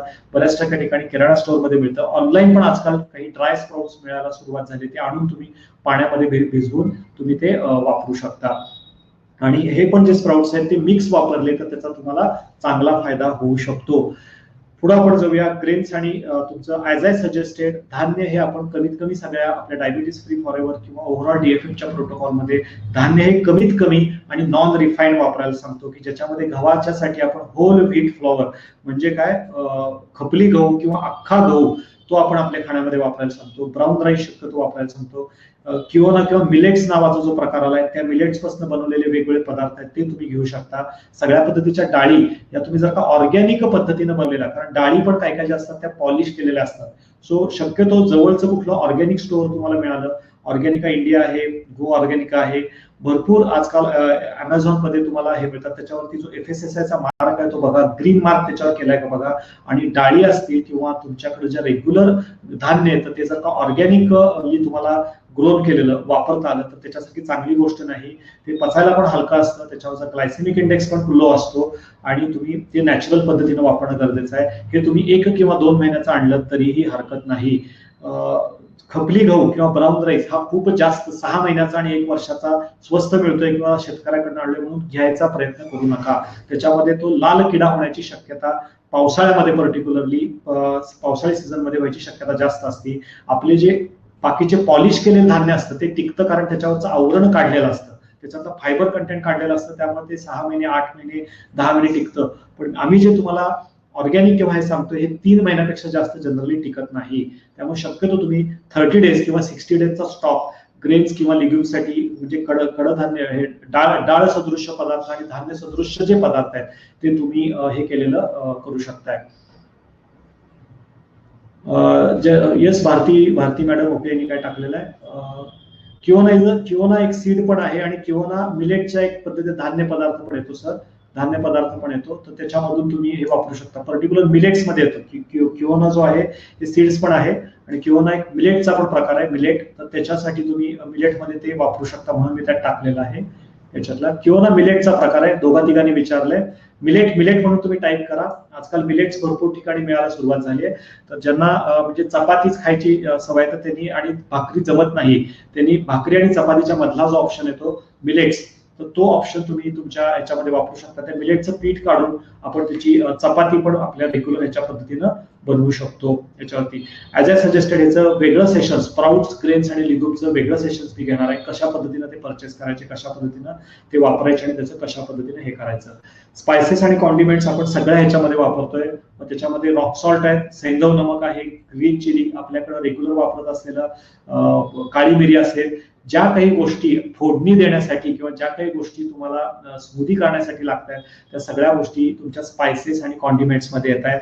सगळ्या पद्धतीचं ब्लॅक पेपर आलं, ब्लॅक सॉल्ट आलं, सॅफ्रॉन आलं, कॅरो पावडर, व्हॅनिला पावडर, ह्या सगळ्या ज्या गोष्टी आहेत आता मी ह्याच्यामध्ये दाखवलंय बघा पिक्चरमध्ये. आता मला प्रत्येकाचं हिंदी किंवा मराठी मिनिंग नाही सांगता येणार, पण तुमच्या घरातली जर का गृहिणी असेल तर हे जे मी पिक्चर दाखवलंय तर त्यांची जी फोडणी करण्यासाठी जो काही मसाल्याचा डबा असतो त्याचा एक पद्धतीचा मी फोटो या ठिकाणी काढलेला आहे आणि तो फोटो तुमच्या समोर हे केलेला आहे. तर हे सगळे जे स्पायसेस आहेत ते पण आपल्या डायबिटीस मुक्तीमध्ये खूप मोठा रोल त्यांचा आहे. पर्टिक्युलरली फास्टिंग शुगर कंट्रोलमध्ये येण्यासाठी तुमचं फास्टिंग इन्शुलिन, बरेच जणांनी ग्रुपवर टाकलेलं किंवा कालच्या क्वेश्चन आन्सर सेशन्स मध्ये बऱ्याच जणांनी विचारलं की सर आमचं फास्टिंग इन्शुलिन 80 राहतंय, 90 राहतंय, आमचं इन्शुलिन रेजिस्टन्स जास्त आहे, आमची फास्टिंग शुगर 150च्या घरात राहते, आम्हाला इन्शुलिन घ्यायला लागतंय. तर या सगळ्या लोकांसाठी माझा आग्रह राहील की तुमच्या जेवणातला तेलाचा अंश कमी करा आणि स्पायसेसचा अंश वाढवा. तेल कमी वापरा, मसाले जास्त वापरा. मसाल्यामुळं अन्नाला चव येते, तेलामुळे येत नाही. तेलामुळे अन्न फक्त लवकर शिजतं, पण मसाल्यामुळे अन्नाला टेस्ट चांगली येते. तुम्ही जी काही ग्रेव्ही बनवणार आहे त्याच्यामध्ये टोमॅटो प्युरीचा जास्त वापर करा, ती पण होममेड असेल तर जास्त चांगली. आजकाल विकत पण टोमॅटो सॉस किंवा टोमॅटोची प्युरी मिळते, ती वापरू नका. कांद्याचा मसाला, लसूणाचा मसाला, ब्लॅक सॉल्ट, काळी मिरी, आपल्याकडे जी हिंग आपण वापरतो, त्यानंतर तुमच्याकडे ब्लॅक पेपर किंवा काळं मीठ, काळा मसाला म्हणून एक प्रकार असतो, हिंग असतं, या सगळ्या दालचिनी, या सगळ्याचा वापर तुम्ही योग्य प्रमाणात करणं आणि थोडासा जास्त आपल्या रेग्युलर जर का आपल्याला एवढ्या पद्धतीनं म्हणजे एक ठराविक पद्धतीचं असेल तर ते 1 पटीनं किंवा 1.5 पटीनं त्याचं प्रमाण वाढवायचं. तुमच्या तेलाचं प्रमाण कमी करायचं. टोमॅटोचा जो त्याला कलर चांगला येण्यासाठी टोमॅटो प्युरीचा वापर तुम्ही करणं गरजेचं आहे. या गोष्टी जर का वापरल्या तर काही दिवसांमध्ये तुम्हाला तुमची फास्टिंग शुगर नॉर्मल आलेली दिसेल, तुमचं वजन खूप फास्ट कमी व्हायला मदत होईल आणि अन्नाची टेस्ट सुद्धा खराब होणार नाही. आणि मसाले जेव्हा आपण जास्त वापरतो, घरातल्या गृहिणीला माहित असेल की तुम्हाला गॅस व्हॉल्यूम आहे ते कमी करायला लागतं, म्हणजे मंद आचेवरती स्वयंपाक करायला लागतो. जर का मी गॅस मोठा केला तर ते मसाले जळून जाऊन करपट वास येण्याची शक्यता असते. सो 2 फायदे तुम्हाला याच्यात होतात. तेल कमी झाल्यामुळे आहारातलं रिफाईंड गोष्ट कमी होती, तुमचं वजन खूप फास्ट कमी व्हायला लागतं. टोमॅटो शिजवल्यावर ऍसिडिक होत नाही. खूप जास्त तुम्ही ते जर का साठवलं आणि टोमॅटोचं जर का तुम्ही सॉस तयार केलं तर टोमॅटोचा सॉस ऍसिडिक होतो. टोमॅटोची प्युरी आपण केली पर्टिक्युलरली कुठल्याही मसाल्यामध्ये किंवा कुठल्याही ह्याच्यामध्ये, कांद्याला थोडंसं जेव्हा आपण ते थोडंसं तेल टाकतो आणि त्याच्यामध्ये कांदा टाकतो त्यावेळी त्याला थोडंसं पाणी सुटलं पाहिजे. त्या पाण्याचा वापर पण आपला भाजी चांगल्या पद्धतीनं होण्यासाठी फायदा होऊ शकतो. जर का तुम्हाला बॉइल्ड आवडत असेल, बॉइल्ड पद्धतीने केलेले आपले जे स्प्राउट्स असतात, बॉइल केलेली भाजी पण अतिशय सुरेख लागते. तर नुसती बॉइल केलेली तेल वगैरे न टाकता फक्त वाफवलेली भाजीवरती हे जर का तुम्ही green chilli, cumin, black salt टाकलं तर ते अतिशय सुरेख लागतं. थोडासा लिंबू पिळायचा आणि चपाती किंवा भाकरी न वापरता नुसतं तुम्ही जर का चमच्याने किंवा हाताने ते खाल्लं तर त्याच्यासारखं वेगळं सुख नाही. ते चावून चावून खाऊ शकता. कोबीची भाजी अशा पद्धतीने बनवलेली खूप चांगली लागती. तुमच्या रेग्युलर ह्याच्यामधल्या ज्या पत्ता भाज्या असतात, कांद्याच्या पाताची भाजी अतिशय सुरेख लागते. त्याच्यावर तो मसाल्याचा जो टेस्ट आहे तो राहायला पाहिजे. सो ज्या पत्ता सब्जी आहे त्या पत्ता सब्जी तुम्ही बॉईल करून खाल्ल्यात तर त्याचा खूप चांगला फायदा होतो. सलाड्स मध्ये तर याचा आपण भरपूर वापर करायला सांगतो. गाजर, काकडी, टोमॅटो सगळ्या पद्धतीच्या कोशिंबीर याचे तुकडे मोठे करा. मोठे तुकडे करून त्याचा वेगवेगळे मसाले त्याच्यावर टाका. थोडीशी कोथिंबीर त्याच्यावर टाका. बारीक केलेला कांदा त्याच्यावर टाकायचा. And make it tasty. Fresh cut केलेलं तुम्ही लगेच खाल्लं तर त्याच्यासारखं दुसरं सुख नाही. तुमचं निम्म पोट त्याच्यामध्ये भरतं आणि एक पद्धतीचं लाईट फिलिंग येतं. एक पद्धतीचा उत्साह वाढतो. चेहरा तुमचा चांगला होतो आणि जे काही एक्स्ट्रा फॅट आपल्या शरीरावरती साचलं होतं ते फटाफट कमी व्हायला सुरुवात होतं. पण हे करण्यासाठी तुमच्या किचन मध्ये एक सेट, आता जो मी तुम्हाला सेट दाखवलाय तसा एक छान सेट तुम्ही तयार करून ठेवणं गरजेचं आहे आणि ते तुमच्या हाताशी असला पाहिजे. जर का तू कुठेतरी कोपऱ्यात ठेवलाय, हळद इकडे टाकलेली आहे, मसाला तिकडे टाकलाय आणि सापडतच नाही म्हटल्यावर माणूस काय करतो, ते सॅलेड घेतो आणि त्याच्यामध्ये फक्त मीठ टाकतो आणि तेवढ्यावरतीच भागवतो. ही भागवण्याची सवय तुम्हाला थोडीशी हे करायला लागेल आणि त्यासाठी किचन मध्ये ह्या गोष्टी तुम्ही आणल्या पाहिजेत. त्या आणल्या तर तुम्ही त्या वापरणार. नुसत्या आणून उपयोग नाहीये, त्या व्यवस्थित ठिकाणी आपल्या हाताशी येतील अशा ठिकाणी त्या ठेवल्या पाहिजेत. सो जर का मी माझ्या डाव्या हाताला, आता मी उजव्या हाताचा आहे, तुम्ही डावखुरे असाल तर तुम्ही उलट करू शकता. तुमच्या डाव्या हाताला तुमच्याकडे सगळे फ्रेश गोष्टी असल्या पाहिजेत आणि उजव्या हाताला तुमच्या स्पायसेस, कॉन्डिमेंट्स किंवा त्याच्यावर टाकणाऱ्या ज्या गोष्टी आहेत त्या असल्या पाहिजेत. म्हणून मी मगाशी तुम्हाला सांगितलं की डाव्या बाजूला फ्रेश व्हेजिटेबल्स तुमच्या सगळीकडे ठेवा आणि उजव्या बाजूला अशा पद्धतीनं या गोष्टी ठेवा की तुमच्या त्या इझिली हाताला येतील आणि त्या गोष्टी वेळोवेळी तुम्ही त्याचा स्टॉक करणं आणि त्या तुमच्या हाताशी ठेवणं गरजेचं आहे. तर तुम्हाला या गोष्टी खाण्यामधली जी मजा आहे किंवा आम्ही जे पुढे तुम्हाला रेसिपीज सुरेख सांगणार आहे त्या रेसिपीज साठी ही पूर्व तयारी. त्यावेळी आम्ही तुम्हाला खूप छान रेसिपी सांगू, रेसिपी बघून तुम्हाला खूप छान वाटेल आणि जेव्हा ऍक्च्युअली तुम्ही रेसिपी करायला घ्याल त्यावेळेला तुम्हाला हे घटक सापडणारच नाहीत कारण तुम्ही ते घटक आणलेले नसणार आहेत. मग त्यावेळेला आपला हिरमोड होतो, अरे मला डॉक्टरांनी ती रेसिपी शिकवली, सांगितली पण मला ही करताच आली नाही आणि आपण फुरंगडून जातो. आपण म्हणतो की अरे जाऊ दे, आपल्याकडनं होणारच नाही, आपल्यासाठी बनवलेलंच नाही. सो मगाशी मी सांगितल्याप्रमाणे युद्धाची पूर्व तयारी करणं गरजेचं आहे. युद्धावर गेल्यानंतर अरे मी तलवार घरीच विसरून आलो, अरे माझी बंदुकीत गोळीच टाकायची राहिली, असं करून चालत नाही. तसंच पद्धतीनं नुसतं डाएट डाएट डाएट म्हणून होत नाही. त्यासाठी थोडंसं प्लॅनिंग करायला लागतं, थोडीशी हे करायला लागते आणि तुमच्या एकदा का तुम्हाला एक महिनाभरात तुम्हाला थोडंसं त्रासदायक वाटतं की अरे कसं होणार, काय होणार, खूप जास्त करायला लागतंय. पण बिलीव्ह मी, एकदा तुम्हाला या पद्धतीने तुमचं किचन सजवायचे आणि किचन सेट करायची सवय लागली की तुम्ही त्याच्यापासून हटत नाही. तुम्हाला ते परफेक्शनच करायला आवडतं. तुम्ही ते परफेक्शनकडे गेला नाही तर हळूहळू तुम्ही डिक्लायनिंग मोडमध्ये येता. जसे तुम्ही फ्रेश हर्ब्स वापरायचे तसे काही ड्राय हर्ब्स पण मिळतात. Garlic powder, onion powder, thyme, red pepper, black pepper, त्याच्या पावडरी मिळतात. त्या पानांच्या ड्राय पावडरी बनवलेल्या असतात. कुठल्याही किराणा स्टोअर मध्ये किंवा ऑनलाईन पण आजकाल तुम्ही हे मागवू शकता. म्हणजे तुळशी पत्त्यांचे ड्राय हे असतात, पुदिनाच्या पत्त्यांचे हे असते, त्याची पावडर बनवलेली असते. आजकाल दालचिनीची फ्रेश पावडर मिळते, ओनियनची फ्रेश पावडर किंवा ती ड्राय केलेली असते. म्हणजे ते ओनियन जो आपण जर फ्रेश वापरायचा असेल तरी त्याचा पावडर फॉर्म मध्ये तुम्ही हे बनवू शकता.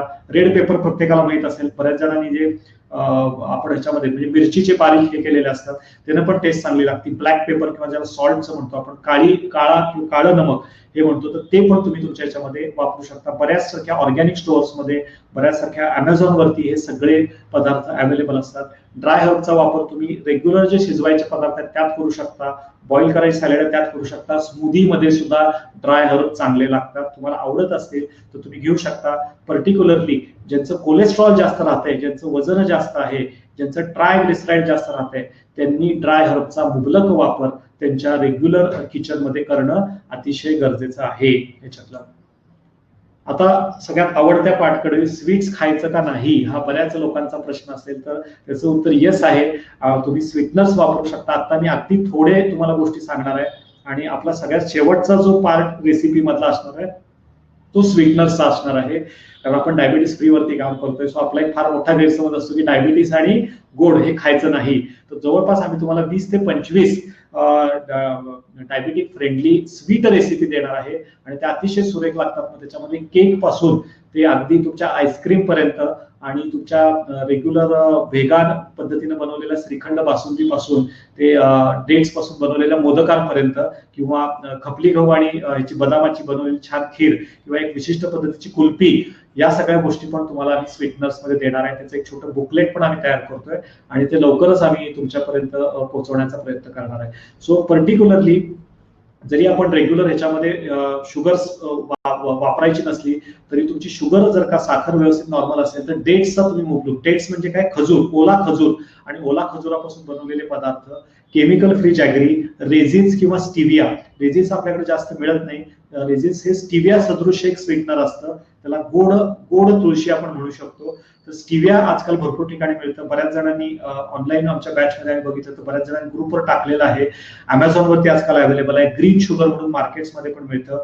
तर ते वापरून तुम्ही थोडेफार स्वीटचे पदार्थ आता तुमच्या याच्यामध्ये वापरू शकता, प्रोव्हाइडेड तुमची शुगर 200च्या आत असली पाहिजे. 200च्या वर जर का असेल आणि तुम्हाला इन्शुलिन सुरू असेल किंवा तुम्हाला गोळ्या औषधांचे डोस जास्त असतील तर आता तुम्ही डेट्स किंवा जॅगरी पण अतिशय कमी प्रमाणात खायचे. गुळ खोबऱ्यापासून बनवलेले सगळे पदार्थ, गुळ शेंगदाण्याचा लाडू, खजुराचा लाडू, हे सगळ्या गोष्टी तुम्ही तुमच्या ह्याच्यामध्ये घेऊ शकता. काल कुणी जरी मला एकाने विचारलं होतं की डिंकाचा लाडू किंवा डिंकाचा लाडू पण थोड्याफार प्रमाणात घेऊ शकता, पण प्लीज इन्शुअर की तो पदार्थ गुळापासून किंवा खजुरापासून बनवलेला असतो. अंजली कुलकर्णी काळा मसाला चालतो, ओली खजूर, डॉक्टर मसूद शेख, शुगर तुमची व्यवस्थित असेल, वजन व्यवस्थित आलं असेल तर ओलं खजूर तुम्ही खाऊ शकता थोड्याफार प्रमाणात. दररोज आपलं उठलंय आणि दररोज खजूर खाल्लंय असं रेकमेंडेशन स्वीटला नाही आहे. जसं आपण स्वीट कधीतरी खातो तसं कधीतरी तुम्ही एखाद्या वेळेला स्वीटनरचा वापर करायला हरकत नाही. खाली कोणीतरी विचारलंय रिफाईंड पेक्षा घाण्याचं तेल. येस, रिफाईंड पेक्षा ऑलवेज घाण्याचं तेल चांगलं, पण मंद आचेवरती आपल्याला स्वयंपाक करायचा आहे, ही गोष्ट आपण आयुष्यभर लक्षात ठेवायची आहे. Okay, so that finishes important part की तुम्ही ड्राय हर्ब्स कुठले आहेत, म्हणजे तुम्ही फ्रेश गोष्टी कुठल्या वापरल्या पाहिजेत आणि ड्राय गोष्टी कुठल्या वापरल्या पाहिजेत. एक मिनिटामध्ये मी रिवाइज करतोय की आपल्याला चांगल्या रेसिपी बनवण्यासाठी आपलं किचन चांगलं असणं गरजेचं आहे. आणि आजचं जे सेशन आपण घेतोय त्याच्यामध्ये किचन एटिकेट्स, आपण आयडियल किचन कसं असलं पाहिजे शिकतोय. 2 गोष्टी मी सांगितल्या, एक फ्रेश हर्ब्स आहे ते आठवड्यातून 2 वेळा जाऊन तुम्हाला फ्रेश आणायला लागणार. शक्यतो ते फ्रीज मध्ये ठेवू नका, ते ओपन स्पेस मध्ये ठेवा आणि ते फ्रेश आणल्या वापरा. प्री कट व्हेजिटेबल्स वापरू नका. कमीत कमी ओव्हन आणि कमीत कमी फ्रीजचा वापर तुम्ही व्हेजिटेबलसाठी केला पाहिजे. तुमच्या किचनच्या डाव्या बाजूला सगळे फ्रेश गोष्टी ठेवल्या पाहिजे. तुमच्या किचनच्या उजव्या बाजूला सगळ्या पद्धतीचे ड्राय जे असतात गोष्टी, नट्स आहेत, सीड्स आहेत, ते तुम्ही ठेवलं पाहिजे. धान्याच्या बाबतीत मी सांगितलं खूप जास्त 3 आणि 6 महिन्याचं नॉन रिफाईंड धान्य आणू नका. शक्यतो ऑर्गॅनिक स्टोअर मधनं ते तुम्ही परचेस केलं तर फायदा होईल. तेलाचा वापर कमी करा आणि मसाल्यांचा वापर तुमच्या खाण्यामध्ये जास्त करा. ज्या काही पत्ता भाज्या असतात त्या पत्ता भाज्या शक्यतो बॉईल स्वरूपात खाण्याचा प्रयत्न करा. मोड आलेली कडधान्य भिजवून खाण्याचा, सगळ्या पद्धतीचे नट्स हे भिजवून खाण्याचा प्रयत्न करा. त्यातले विकर, त्यातले जे एन्झाईम्स आहेत ते तुमच्यापर्यंत पोहोचले पाहिजेत. आतापर्यंत जी काही मी इन्फॉर्मेशन सांगितली, जी काही सांगितली ती जर का तुम्हाला छान वाटली असेल, मस्त वाटली असेल तर जस्ट टाईप करा मस्त किंवा ऑसम म्हणून टाईप करा just into the chat box. If you like it, तुम्हाला जर रिअली वाटलं की यस काहीतरी बेनिफिशियल आपल्या कानावर पडतंय, आपल्याला काहीतरी हे ऐकून आपल्या आयुष्यात किंवा आपल्या किचन मध्ये थोडाफार बदल करता येईल, तर जस्ट टाईप ऑसम किंवा जस्ट टाईप मराठीत टाईप करा असेल तर मस्त असं टाईप करा की येस ही इन्फॉर्मेशन खूप चांगली आहे आणि अशा पद्धतीची information. Great great great great great, thank you. Awesome, awesome, awesome, thank you. चलो then we will move to the next part. थोडंसं आजचं सेशन एक 10 ते 15 मिनिटं पुढे जाईल, कारण अजून एक महत्वाचा टॉपिक मी तुमच्यावर शेअर करणार आहे. सो आता हा जो आहे की कुठल्या पद्धतीचे टूल्स तुम्ही वापरले पाहिजेत, एक 8 असे एक सोपे आणि इझी टूल्स तुम्हाला मी सांगणार आहे की त्यामुळं तुमचं किचन मधलं जे काही काम आहे, व्हेजिटेबल कटिंगचं काम आहे किंवा तुमचं जे रेग्युलर याच्यामध्ये भाजी करण्याचं काम आहे, त्याच्या टेस्ट मध्ये पण सुधारणा होईल आणि ते करण्यामध्ये तुम्हाला मजा येईल. आणि ह्या ज्या सगळ्या गोष्टी आहेत त्या आपल्याला इझिली ऑनलाईन किंवा अमेझॉन वरती मिळतात. सो ते तुम्हाला कुठे मिळणार, कुठून आणायचं हे पण मी थोडंसं मार्गदर्शन करणार आहे. प्लीज अंडरस्टँड, सगळ्याच गोष्टी मस्ट नाही आहेत. सगळ्याच गोष्टी तुम्ही लगेच उद्या जाऊन, आज डॉक्टर भाकेश कुलकर्णी सांगितलं आणि उद्या जाऊन एकदम 10,000 आणि 15,000 खरेदी केली अशी गरज नाही. माझं म्हणणं आहे की तुमच्याकडे आता जे काही इन्स्ट्रुमेंट्स तुम्ही वापरताय त्या इन्स्ट्रुमेंट्स वरती तुम्ही या सगळ्या गोष्टी करायला सुरुवात करा, सुरू ठेवा. हे माझ्याकडे टूल्स नाही म्हणून तुम्ही कोणीही थांबायचं नाहीये. आठवड्याला एक किंवा महिन्याला एक टूल, असं पुढच्या 6 महिन्यात हे किंवा 6 ते 8 महिन्यात जरी तुमच्या टूल आले तरी हरकत नाही. सगळे जे टूल्स आहेत ते अफोर्डेबल आहेत. एक दोन गोष्टी जर का सोडल्या तर त्या थोड्याशा कॉस्टली आहेत, पण this will be your life time investment. लक्षात घ्या, ही परत परत करण्यासाठी करायची इन्व्हेस्टमेंट नाहीये, ही तुमच्या बरोबर तुमच्या फॅमिलीचं आयुष्य सुधारणारी आहे.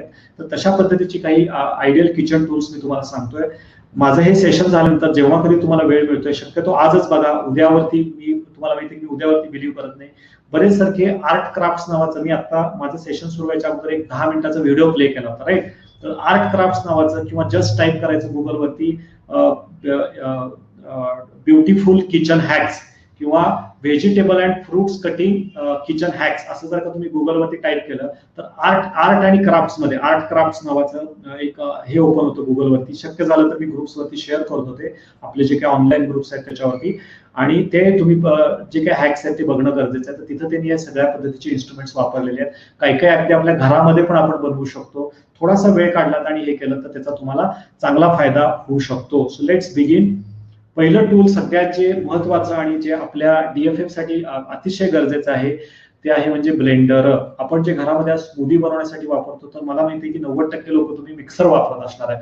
पण खऱ्या अर्थाने आम्ही ज्या रेसिपी तुम्हाला अमेझिंग रेसिपीच्या पुढे देणार आहोत, मग त्या अगदी सकाळची उठलेल्या वेगवेगळ्या पद्धतीच्या स्मूदीज आहेत, दुपारच्या वेळेला तुम्हाला जे काही सलाड आम्ही सांगणार आहे किंवा वेगवेगळ्या पद्धती सूप्स आहेत, या सगळ्या गोष्टी बनवण्यासाठी ब्लेंडरचा खूप चांगला फायदा होऊ शकतो. 4 ते 4.5 हजारापासून अगदी 14-15 हजार पर्यंतचे ब्लेंडर्स वेगवेगळे उपलब्ध आहेत. कुठल्याही पद्धतीचा एक मीडियम स्केलचा साधारण 4,000 ते 8,000 पर्यंतचा ब्लेंडर तुम्ही घेतला तर ती तुमची लाईफ टाईम इन्व्हेस्टमेंट होऊ शकते. ब्लेंडर जे असतात ते शक्यतो माझी जी म्हणणार आहे ते हाय स्पीड ब्लेंडर घ्या, लो स्पीड ब्लेंडर्स नको. हाय स्पीड जे असतात त्याच्यामध्ये जो सिल्क असतो ते एकदम फास्ट बनतं. त्याच्यामध्ये जे सिल्क पाहिजे तुम्हाला, त्याच्यामध्ये जे एक पद्धतीचा जे काय म्हणतो आपण त्याला, जो घट्टपणा पाहिजे आणि ते पिताना जे आपल्याला सिप पिताना जी काही मजा पाहिजे त्याच्यावर जे क्लिअर, जसं आपण मिल्कशेक मध्ये वगैरे बघतो, तर तशा पद्धतीची जर का चव आणि टेस्ट तुम्हाला हवी असेल तर blender is the must thing. तर ते तुम्ही जर का वापरलं तर त्याचा खूप चांगला फायदा होऊ शकतो. मोस्ट पॉप्युलर जे आजकाल इझिली मिळतात, बाहेर ऑफलाईन याच्या पण मिळतात, ऑनलाईन मध्ये पण मिळतात, फ्लिपकार्ट, अमेझॉन, तिथं सगळीकडे तुम्हाला हे ब्लेंडर्स दिसतील. जेव्हा तुम्ही ब्लेंडर चूज करताय त्यावेळी त्याच्यात हाय स्पीड ब्लेंडर आहे का बघा. लो स्पीड ब्लेंडर हा मिक्सर सारखाच, म्हणजे मिक्सरचाच भाऊ झाला. ब्लेंडर जर का घ्यायचा तर तो हाय स्पीड ब्लेंडर पाहिजे. त्यामुळं तुमच्या कमीत कमी वेळामध्ये आणि क्रीमी फील तुम्हाला येईल. तुमच्या घरात जर का कोण लहान मुलं असतील, तुमच्या घरात जर का कोण जनरली सलाड आणि सूप्स म्हणलं किंवा स्मूदी म्हणलं की लोक तोंड मुरडतात, तर ब्लेंडर मधनं बनवलेली स्मूदी आणि मिक्सर मधनं बनवलेली स्मूदी याच्यात खूप जमीन आसमानाचा फरक आहे.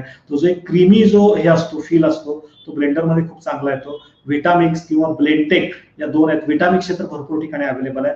हे पॉप्युलर ब्लेंडर्स जनरली अवेलेबल आहेत, ते तुम्ही घेऊ शकता आणि ते तुम्ही तुमच्या रेग्युलर ह्याच्यामध्ये वापरला तर ती आयुष्यभराची तुमची ग्रेट इन्व्हेस्टमेंट होईल. आणि एकदा का तुम्हाला ब्लेंडरवरची स्मूदी आणि हे प्यायची सवय लागली की तुम्ही दुसरीकडे कुठेही जात नाही का दुसरं कुठलंही पेय तुम्ही पिऊ शकत नाही, एवढं आपल्याला ब्लेंडरची सवय होती किंवा फायदा होतो. जी गोष्ट ब्लेंडरची आहे ती ज्युसरची सुद्धा आहे. 2 पद्धतीचे ज्युसर्स मार्केटमध्ये अवेलेबल असतात. एक असतो तो सेंट्रीफ्युगल ज्युसर आणि दुसरा असतो तो स्लो ज्युसर. सेंट्रीफ्युगल जो असतो तो फास्ट स्पिन होणारा ज्युसर असतो, त्याच्यातनं ज्यूस जे असतं ते फास्ट येतं, पण तो गरम होतो किंवा तो जेव्हा फिरत असतो त्यावेळेला त्याच्यामधून हीट तयार होती आणि ही जी हीट आहे ती हीट तुमच्या फ्रुट्स आणि व्हेजिटेबल मधला जे काही एन्झाईम्स आहे ते एन्झाईम्स थोडंसं मारू शकते किंवा त्याची जी न्यूट्रिशन व्हॅल्यू आहे ती त्याच्यामुळे त्या ज्यूसची कमी होऊ शकते. So we recommend go for slow juicers. Also it is known as cold press juicers. त्याला कोल्ड प्रेस ज्युसर्स असं पण म्हणतात. स्लो ज्युसर्स असतात ते ज्यूस जे असतात ते पहिल्यांदा क्रश करून, म्हणजे क्रशिंगची हे असते. जुन्या काळी तुम्ही बघितलं असेल संत्र मोसंबी असं फिरवण्यासाठी एक आपल्याला हे मिळायचं, घरगुती हे मिळायचा. आपण ज्याची साल अशी ठेवली की तो फिरवला की त्याच्यातनं ज्यूस हळूहळू यायला लागायचा. तो मॅन्युअल होता. तर तशा पद्धतीचाच क्रशिंग आणि प्रेसिंग वरती असलेला स्लो ज्युसर, ज्याला कोल्ड प्रेस ज्युसर म्हणतो, त्याच्यामध्ये हीटचा जास्त प्रश्न येत नाही. इलेक्ट्रिसिटी पण त्याला कमी कंझ्युम होती आणि ते हीट जास्त तयार करत नसल्यामुळं त्यातल्या ज्या न्यूट्रिएंटच्या व्हॅल्यू आहेत त्या ज्यूसमध्ये चांगल्या पद्धतीने राहतात. आणि त्यासाठी तुम्ही स्लो ज्युसरचा जर का वापर केला तर त्याचा तुम्हाला चांगला फायदा होऊ शकतो.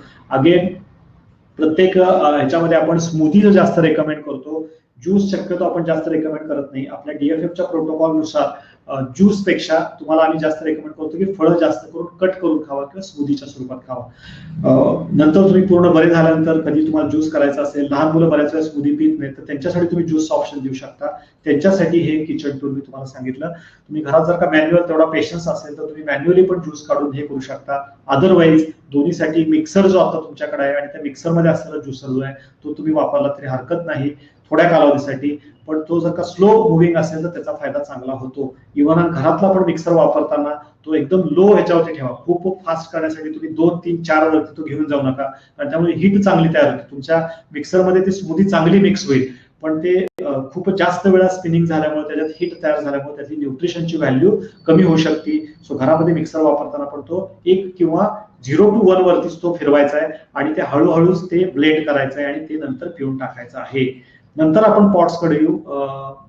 नंतर आपण क्ले पॉटच्या संदर्भात मातीची भांडी जर का शक्य झाली कुकिंगसाठी तर ती अतिशय सुरेख आहे. आजकाल अमेझॉन पासून, आता मी सेशन घ्यायच्या अगोदरच एका ऑर्गॅनिक स्टोअरला मी व्हिजिट केली होती, अतिशय सुरेख पद्धतीची मातीची भांडी त्यांच्याकडे होती.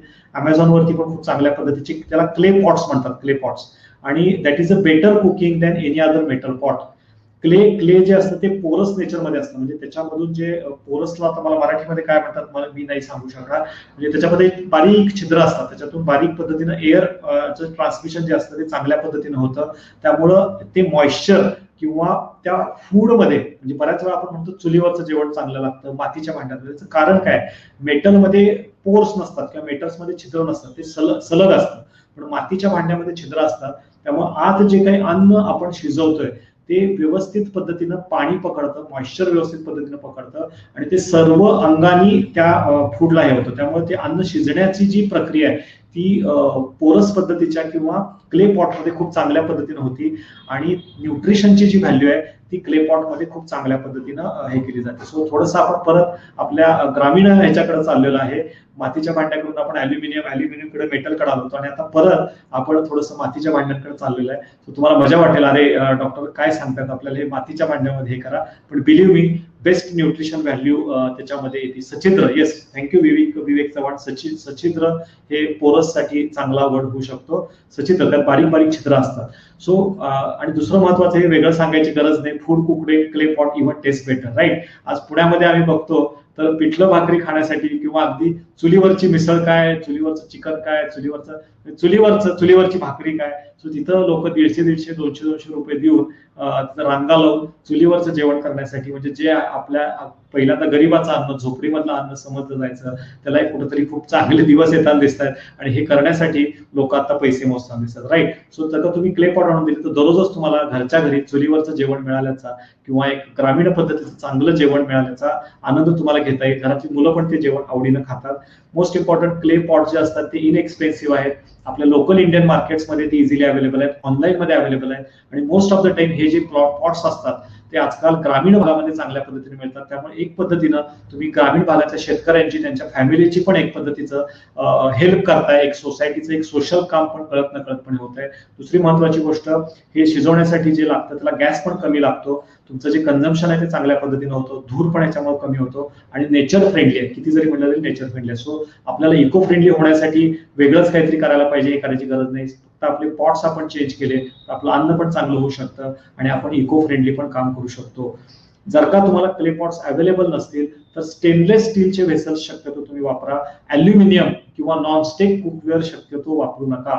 अॅल्युमिनियम किंवा नॉन कुक जे स्टिकवेअर असतात त्याच्यातून केमिकल त्या ह्याच्यामध्ये उतरतातच आणि ते जे केमिकल्स आहेत अॅल्युमिनियम बेस किंवा हे आपल्या पोटामध्ये जातात, आपल्या शरीरामध्ये जातात आणि अॅल्युमिनियमची जी काही टॉक्सिसिटी आहे ती आपल्या ह्याच्यामध्ये शरीरामध्ये येऊ शकते. पर्टिक्युलर ऍब्सॉर्प्शन जे आहे सगळ्या पोषण मूल्यांचं ते अॅल्युमिनियम किंवा नॉनस्टिक कुकवेअर्स मध्ये होतात.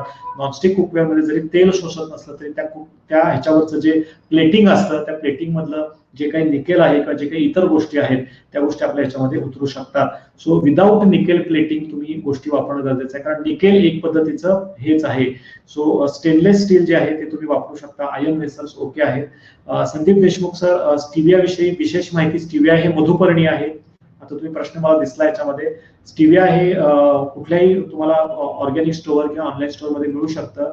स्टिविया हे साखरेपेक्षा 20 पट गोड असतं. सो 1 चमचा साखर इक्विव्हॅलंट टू 1 चिमूट किंवा काय म्हणू शकतो आपण 1 ते 2 चिमूट 1 ते 2 पिंच स्टिविया सफिशियंट असतो. सो जर का एक कप तुमच्या ब्लॅक टी मध्ये किंवा हुंजा टी मध्ये मला जर का 1 चमचा साखर किंवा थोडासा गुळ टाकायला लागत असेल तर 1 चिमूट किंवा 2 चिमूट स्टिविया पण सफिशियंट असू शकतं. स्टिवियाला गोड तुळस असंही म्हणतात. कुठेतरी प्रश्न मला विचारला त्याच्यात म्हणून मी याचं उत्तर दिलं. जसं क्ले पॉट आहे तसं क्लेचा तवा पण मिळतो. क्ले तवा तो तुम्ही तुमचे जे रेग्युलर चपाती आहे त्या चपाती ज्या तुम्ही खपली गव्हापासून बनवताय त्या बनवण्यासाठी वापरू शकता. क्ले तवावरती किंवा मातीच्या तव्यावरती बनवलेली चपाती पचायला जास्त चांगली असते, कारण ती लवकर चांगल्या पद्धतीनं ते जे आपण जे खपली गहू वापरतो ते त्याचं जे पीठ असतं ते हे होण्यासाठी म्हणजे काय म्हणतो आपण भाजण्यासाठी त्याचा चांगला फायदा होऊ शकतो. हे पण तुम्हाला अमेझॉन वरती इझिली अवेलेबल आहे. अल्युमिनियमचा जो तवा आपण वापरतो त्याच्यात जे मेटल पार्टिकल असतात ते मेटल पार्टिकल थोडेसे त्या चपाती किंवा त्या गव्हामध्ये उतरू शकतात आणि ते आपल्या शरीरात अॅक्युम्युलेशन होऊ शकतात. सो क्ले पॉट बरोबर क्ले तवा पण तुम्ही तुमच्या ह्याच्यात मागून घेतला आणि त्याच्यावर तुम्ही तुमचं रेग्युलर चपाती भाकरी काय असेल ते बनवलं तर त्याचा खूप चांगला फायदा तुम्हाला होऊ शकतो. नंतर जो अजून एक गोष्ट बऱ्याच जणांच्या बाबतीत असते मेजरिंग कप्स आणि स्पून्स.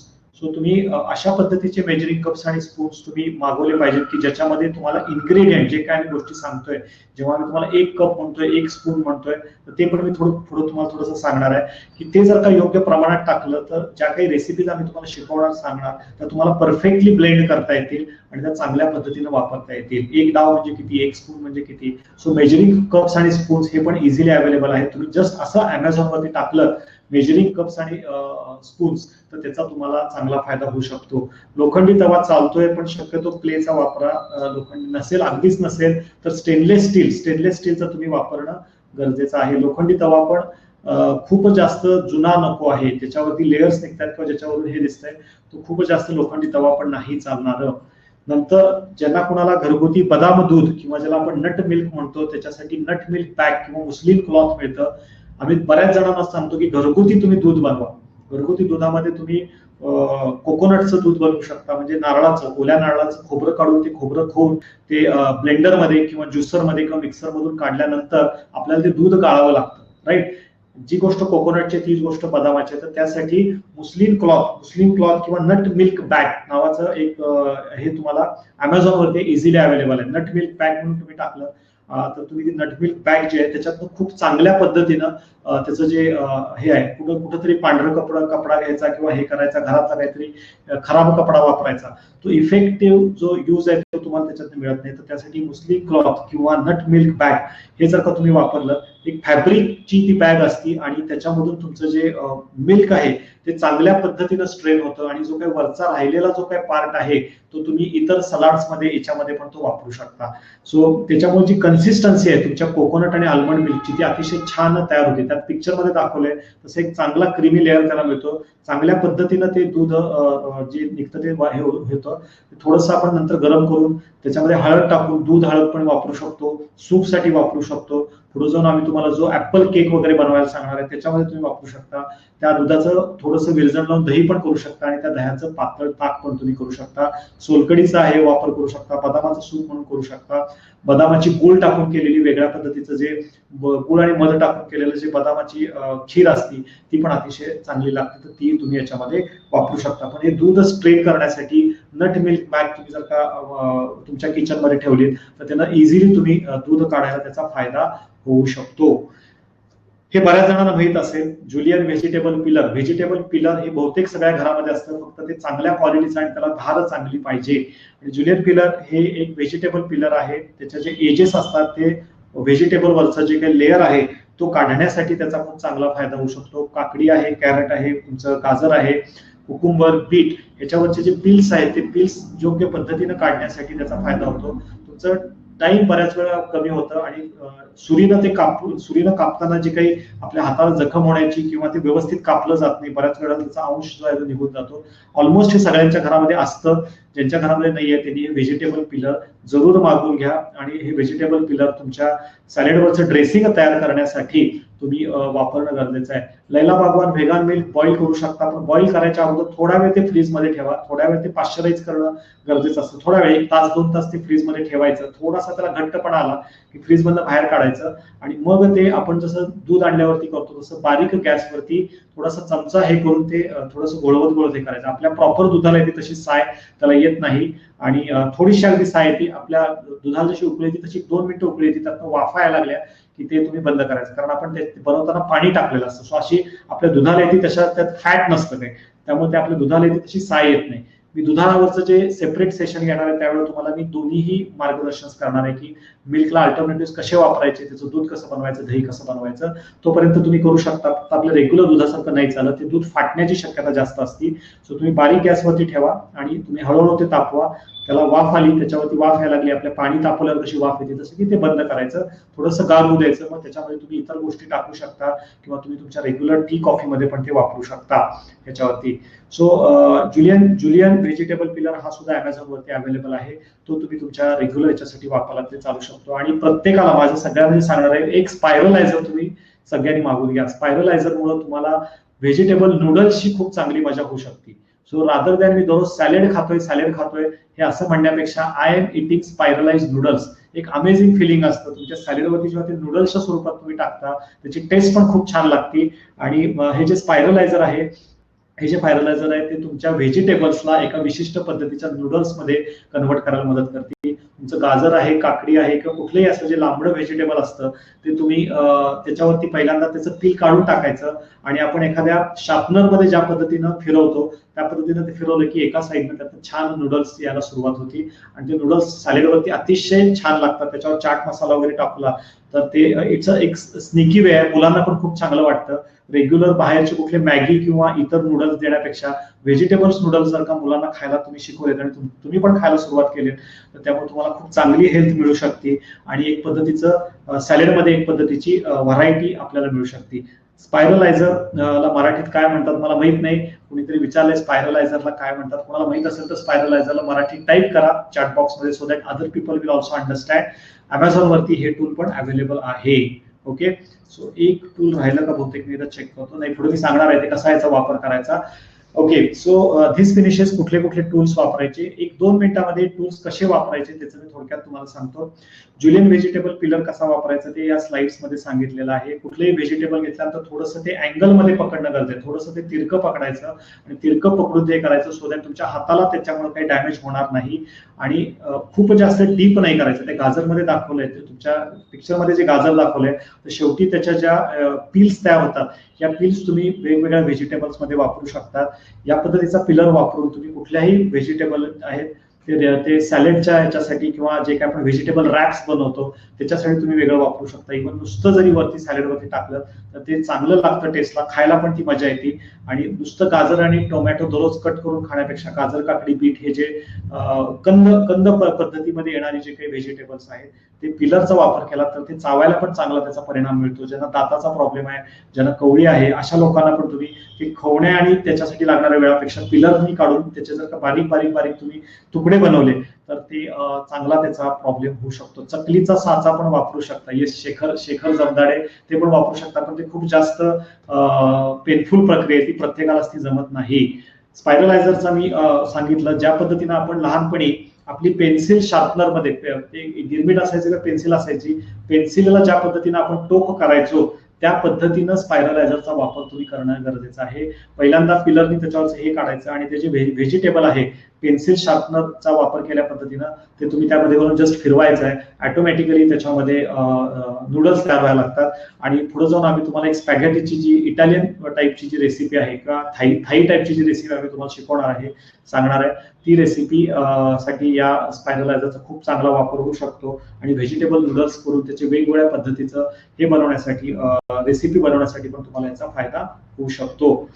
काही डूज अँड डोंट्स हे रेसिपी करत असताना सगळ्यात महत्वाचं आहे यूज एक्झॅक्ट मेजरमेंट्स. जेव्हा तुम्हाला मी 1 चमचा सांगतोय, 2 चमचे सांगतोय त्यावेळेला कशाही पद्धतीने अंदाजे घेतले असं न करता त्याच्यामध्ये प्रमाण असतं. जेव्हा तुम्ही हे मागून घ्याल त्यावेळेला 1 ml, 2 ml, 5 ml हे प्रमाण त्याच्यामध्ये टाकलेलं असतं.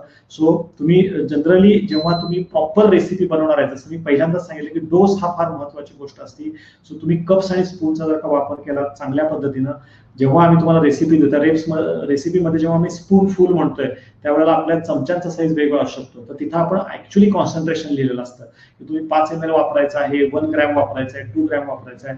तर हे जे स्पून्स आता तुम्हाला दाखवले तर त्याच्यावरती ते प्रमाण लिहिलेलं असतं आणि त्या एक्झॅक्ट प्रमाणामध्ये तुम्ही तेल टाकलं, एक्झॅक्ट प्रमाणामध्ये तुम्ही त्याच्यामध्ये तो जो काही घटक आहे तो वापरला तर त्याचा खूप चांगला फायदा. मग ते तुमचे मसाले असतील, हर्ब्स असतील, इतर कुठली गोष्ट असेल तर त्याच्यासाठी तो जो डाव आहे ते जर का त्याच्यावरती मेन्शन केला असेल की किती ग्रॅमचे आहेत का त्याचं प्रमाण किती आहे तर ते आपलं लाईफ सोपं बनवू शकतात.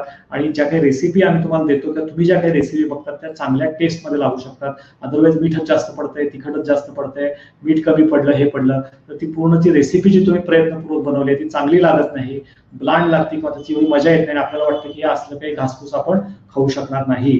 सो प्लीज लक्षात घ्या की कशाला काय प्रमाण म्हणतात.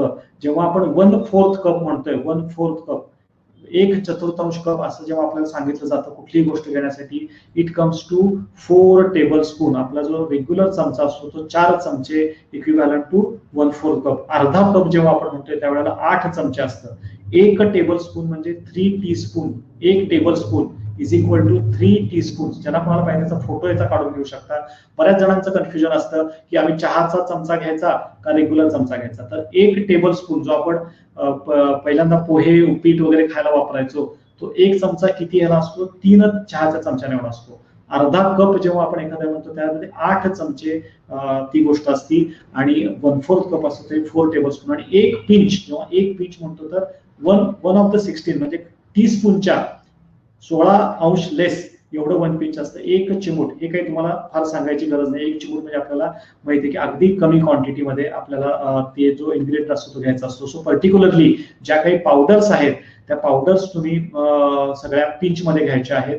तुमचं जे काही ह्याच्याबरोबर आम्ही जे काही हर्ब्स सांगतोय किंवा इतर ज्या गोष्टी सांगतोय ते टेबल स्पून मध्ये असतात. औषधं जी असतात ती तुमची टेबल स्पून मध्ये असतात. आणि जे काही इन्ग्रेडियंट्स आम्ही तुम्हाला सांगतो ते कधी कधी अर्धा कप किंवा 1/4 कप तुम्हाला घेणं गरजेचं असतं. याच्यावरती ड्राय हर्ब जे असतात तर ड्राय हर्ब जे असतात ते खूप जास्त कॉन्सन्ट्रेशन मध्ये वापरायचे नसतात. जेव्हा तुम्ही फ्रेश वापरताय तेव्हा 1 टेबल स्पून आणि म्हणजे 1 टेबल स्पून ड्राय आणि 1 टेबल स्पून फ्रेश. जर का मला माझ्या भाजीमध्ये ड्राय हर्ब्स किती वापरायचे आणि फ्रेश हर्ब्स किती वापरायचे तर इक्वल प्रमाणामध्ये वापरू शकता. मॅक्सिमम जर का तुम्हाला हे करायचं असेल तर 1:3 रेशो, म्हणजे जेवढे फ्रेश हर्ब्स घेताय त्याच्या जास्तीत जास्त तिप्पट तुम्ही ड्राय ऑइल वापरू शकता. पण आयडियली माझं सगळ्यांना म्हणणं राहील की इक्वल क्वांटिटीमध्ये तुम्ही शक्यतो वापरण्याचा प्रयत्न करा. आणि वाढवायचं असेल तुमच्या रेग्युलरच्या मध्ये तर ड्राय हर्बचं प्रमाण वाढवा. फ्रेश हर्बचं प्रमाण वाढवलं तर ते तुम्हाला खूप जास्त तिखट लागणार, खूप जास्त ढेकर तुम्हाला येणार किंवा खाताना तोंड भाजण्याची शक्यता ही फ्रेश हर्बमुळे जास्त असते कारण त्याच्यामध्ये कॉन्सन्ट्रेशन जास्त असतं as compare to dry herbs. So 1:3 किंवा 1:1 या कॉन्सन्ट्रेशनने तुम्ही सुरुवात करू शकता. सोक्स, तुमचे जे सीड्स आहेत कुठल्याही पद्धतीचे जे सीड्स आहेत ते मिनिमम 6 तास रात्रभर भिजवून ठेवायला आपण शक्यतो सांगतो.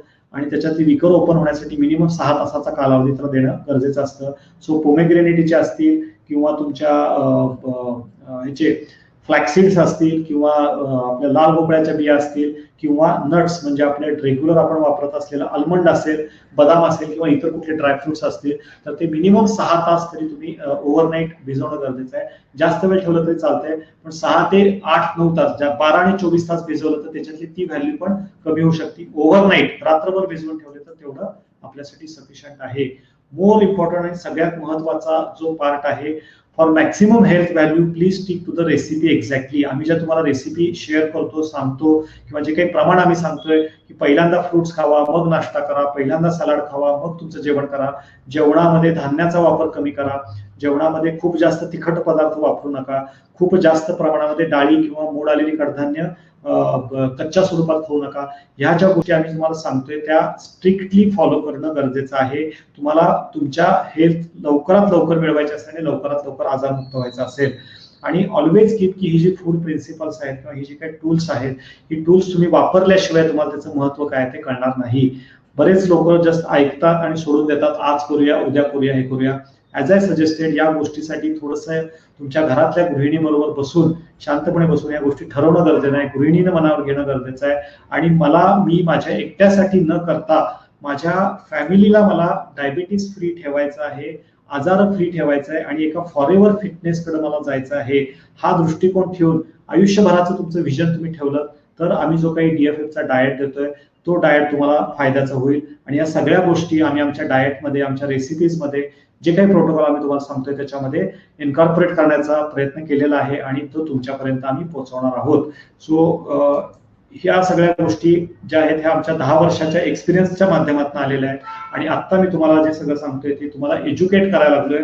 बऱ्याच वेळेला या ज्या गोष्टी असतात त्या सोप्या असतात, बऱ्याच सारख्या गृहिणी स्मार्ट असतात आहेतच, आणि रादर तुम्ही आता जेव्हा जेव्हा डायबिटीस फ्री फॉरेव्हरच्या पेशंटच्या वर माझं बोलणं होतं त्यावेळेला न विसरता मी त्या गृहिणीचं पण अभिनंदन करतो की ज्या वेळेला त्या पर्टिक्युलर डायबिटीसचा व्यक्ती फ्री होत असतो त्यावेळेला नवरा असेल तर त्याच्या मिसेसचं आणि मिसेस असतील तर त्या नवऱ्याचं, कारण या दोघांच्या समन्वयानेच ही डायबिटीस मुक्ती लवकर होऊ शकते. एका हाताने हा गाडा ओढणं अवघड असतं. दोनच लोक जर का ह्याच्यामध्ये घरातली इन्व्हॉल्व असतील आणि ती पण नवरा बायको जर का इन्व्हॉल्व असतील तर त्याच्यामध्ये प्रगती चांगल्या पद्धतीने होऊ शकते. आई मुलगा, मुलगा आणि आई किंवा आई आणि मुलगी असंही कॉम्बिनेशन याच्यामध्ये चालू शकतं. जरुरी नाही की त्यात नाही माझं लग्नच झालेलं नाही असं एक्सक्यूज त्या केसमध्ये तुम्ही घ्यायचं नाही आहे. Right. So all this is about diabetes free forever clinic. आणि आजच्या सेशनच्या बाबतीत ऑलरेडी आपण 1.5 लाख लोकांपेक्षा जास्त लोकांना हा सपोर्ट दिलेला आहे, इंडिया आणि इंडिया प्लस अब्रॉड मध्ये पण. या सगळ्या रेसिपीज आणि या सगळ्या गोष्टी वापरून 1000 पेक्षा जास्त लोक इन्शुलिन फ्री झालेले आहेत आणि 6,500 ते 8,000 लोक आतापर्यंत गोळ्या औषधांशिवाय जीवन जगत आहेत. आणि आपल्या सगळ्यांचं DFFचं मिशन आहे की आपल्याला 2030 पर्यंत 1 कोटीपेक्षा जास्त लोकांना डायबिटीस मुक्त करायचं आहे, ते पण योग्य आहाराच्या माध्यमातून, योग्य रेसिपीच्या माध्यमातून, गोळी औषध इन्शुलिन शिवाय. आणि हे जे सगळं आहे ते आपल्याला या डायबिटीस फ्री फॉरेव्हर मध्ये एज्युकेशनच्या माध्यमातून आणि केअरच्या माध्यमातून आम्ही तुम्हाला देणार आहोत. सो आजचा व्हिडिओ तुम्हाला आवडला असेल, चांगला वाटला असेल तर जेव्हा कधी आम्ही हा व्हिडिओ पब्लिश करू त्यावेळेला तो व्हिडिओ तुम्ही लाईक करा, शेअर करा. www.drbhagyeshkulkarni.com ह्याच्यावरती जाऊन तुम्ही तुमचे कॉमेंट्स टाकू शकता. आणि आज ज्यांनी ज्यांनी सेशन अटेंड केलेलं आहे या सेशनची PDF कॉपी तुम्हाला मेलवरती आणि या आत्ताच्या माझ्या प्रेझेंटेशनचं रेकॉर्डिंग आपल्या ऑनलाईन जे ग्रुप्स आहेत त्याच्यावरती अवेलेबल राहील. अजूनही काही आठवड्यामध्ये, 1 किंवा 2 आठवड्यांमध्ये हे तुम्हाला युट्यूब वरती पण येईल. आज आम्ही 2 युट्यूब वरती व्हिडिओज, फ्रायडे मीटअप्सचे 2 व्हिडिओज डिजिटल मार्केटिंगच्या टीमने आज पब्लिश केलेले आहेत. आज संध्याकाळी दिसतात का चेक करा, किंवा उद्या सकाळी डॉक्टर भाग्येश कुलकर्णी कन्सल्टेशन किंवा डॉक्टर भाग्येश कुलकर्णी डायबेटॉलॉजिस्ट माझं वैयक्तिक युट्यूब चॅनल आहे, त्याच्यावरती 2 व्हिडिओज लाईफ कमांडमेंट, जे सुरुवातीला फर्स्ट जो माझा घेतला होता तो व्हिडिओ 12 लाईफ कमांडमेंट्स आणि diabetes is a blessings or disguise, हे 2 व्हिडिओ आम्ही आज पब्लिश केलेले आहेत. मला बऱ्याच जणांनी विचारलं होतं की हे आहेत का, ते व्हिडिओ जरूर जाऊन बघा. त्याच्यावरती तुम्हाला आवडले असेल त्याच्यामध्ये कॉमेंट्स टाका आणि ते व्हिडिओची जी कॉपी आहे ती कॉपी इतर लोकांना पण ती शेअर करा. So till that time, best of luck, bye bye, take care, bye bye, take care. Next meeting मध्ये ॲज आय सजेस्टेड स्प्राउटचा योग्य पद्धतीने वापर कसा करायचा, स्प्राउट कशा पद्धतीने भिजवायचे, काय वापर केला पाहिजे, कुठून परचेस करायचे, कसे टिकवायचे, या सगळ्याची माहिती मी पुढच्या सेशन मध्ये देणार आहे. It's already 8:52. Our session is extended for 15 minutes. 15 मिनिटं एक्स्ट्रा सेशन एक्सटेंड झालेला आहे. Okay, so see you next time for next meeting. Thank you very much for your patient listening. Thank you.